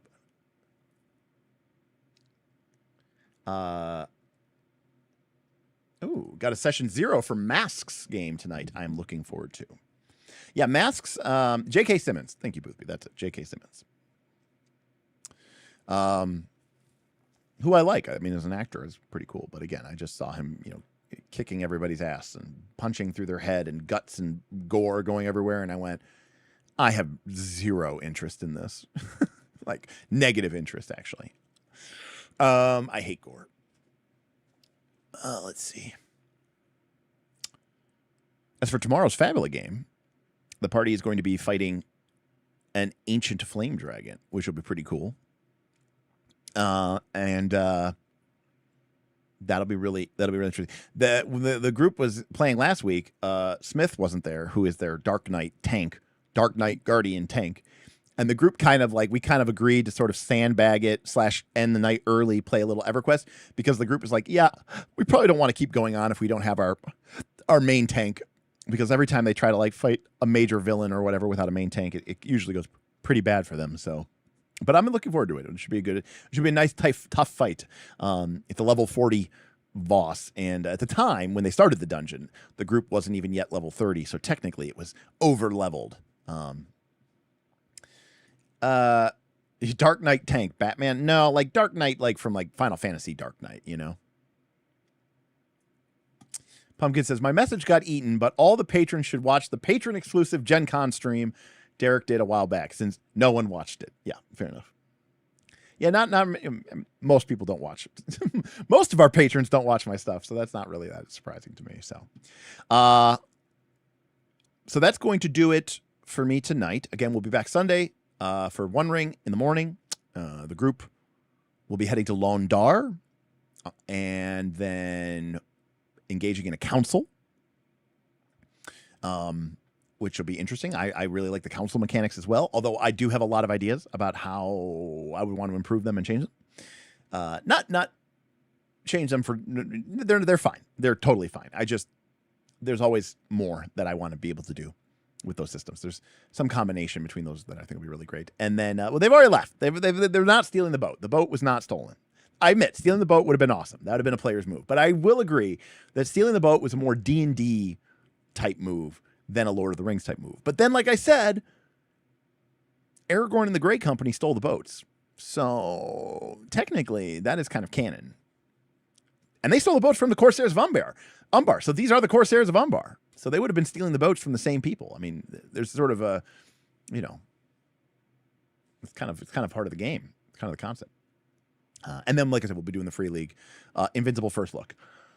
And if it comes in time, we had a patron who is going to, we have a patron who is sending us a copy of the game. So I'm just trying to think who it was. Not Karamak, not Jess. I don't remember who it was. Somebody is sending us a copy, or is supposed to send us a copy of the game. I don't remember who it was. If it was you, let me know in chat. Nope. Anyways. Also, fuck Tolkien, Derek 2026. Yeah, I mean, again, once the game starts, Tolkien isn't as important as my players. So, they're the ones that are there. Tolkien's dead. Fuck him. Like, my players are not. So, I can't remember what movie it's from, or it's from a book. I never remember it, but like, it's the end of the movie, and like they've won or something like that, and the one character is gonna like instead of like going to like his girl or whatever that or his family or whatever that he saved, he was gonna like go and pay his respects to the dead, and the other character, the wise character, basically says like go see your friends, go see your family, go see your loved one, like the dead can wait. And that's kind of like my general philosophy. Like, yeah, like I don't care about, it could have been Commando. That'd be wild if it was. I have no idea where that quote came from, but it's like a massive, it's a massive impact on my life if that's the case. That'd be hilarious if that was it, Keith. Anyways, so that's the way I feel about Tolkien. Like, and I feel about the way about lore. I feel that way about whatever's written in an adventure. I mean, a lot of my players know there, anytime we have run or attempted to run some kind of adventure, there's always a point, and it usually happens very soon, where you'll see Derek go, well, and I'll just throw the adventure over my shoulder, and it just like lands, bending the spine, cracking the spine behind me, because I go, you know what? You guys are going that way, and I don't care what the adventure says. That's the way we're going to go, because you know what? Your decisions matter way more than what some author or some wannabe storyteller wanted to do or whatever. And I don't care what the lore says. We're going to go do. If you guys want to go in this direction, we're going to go in that direction. Well, Derek, technically, King Arglab III was. I don't care. I just don't care. So. Well, that wasn't that one. That's not the quote I was trying to say. Let me see if I can quote about spend time with the living, the dead can wait.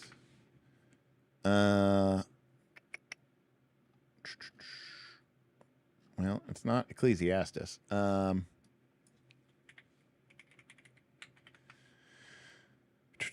Let's see here. Well, apparently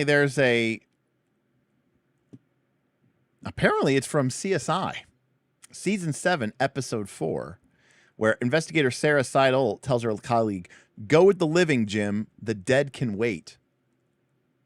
I'm thinking that that's what it might be from. I see that there's also a thing here from it being with the Game of Thrones, but that's not that quote. I know which quote that is. That's the one where Cersei tells that to King Robert, who wants to pay his respects to Lyanna Stark. But no, I really do think it's from. I really think it's from CSI. I mean, I told you it wasn't from like something incredible or amazing. I just remember it. Plus it makes sense. I always liked the character of Sarah Seidel. Anyways, although her being with Gil was very weird to me. I never quite understood that myself. All right. That is, yes, truly CSI, known for its epic forces of wisdom. So now I'm officially done. As a final reminder, if you want to support us for free, you can do so on twitch.tv/Knights of Last Call. Your tips, super chats, YouTube subscriptions, all super appreciated. Would love to see you in the Patreon, but I get it. My times are tough, money's tight. But if you are a Twitch Prime member or Amazon Prime member, you can link your account and support us for free. You can do it once a month. It doesn't auto renew, but if it does take a couple minutes out of your time, but I would really appreciate it because every little bit helps. And for all of you out there who are struggling, you certainly know that you are in my thoughts, my prayers, and my hopes. We will all get through this together. RPGs are great and wonderful distraction, but of course, obviously, we all have to take care of ourselves and our own, and take care of yourselves out there. And I'll see you next time on Knights of Last Call. Peace out.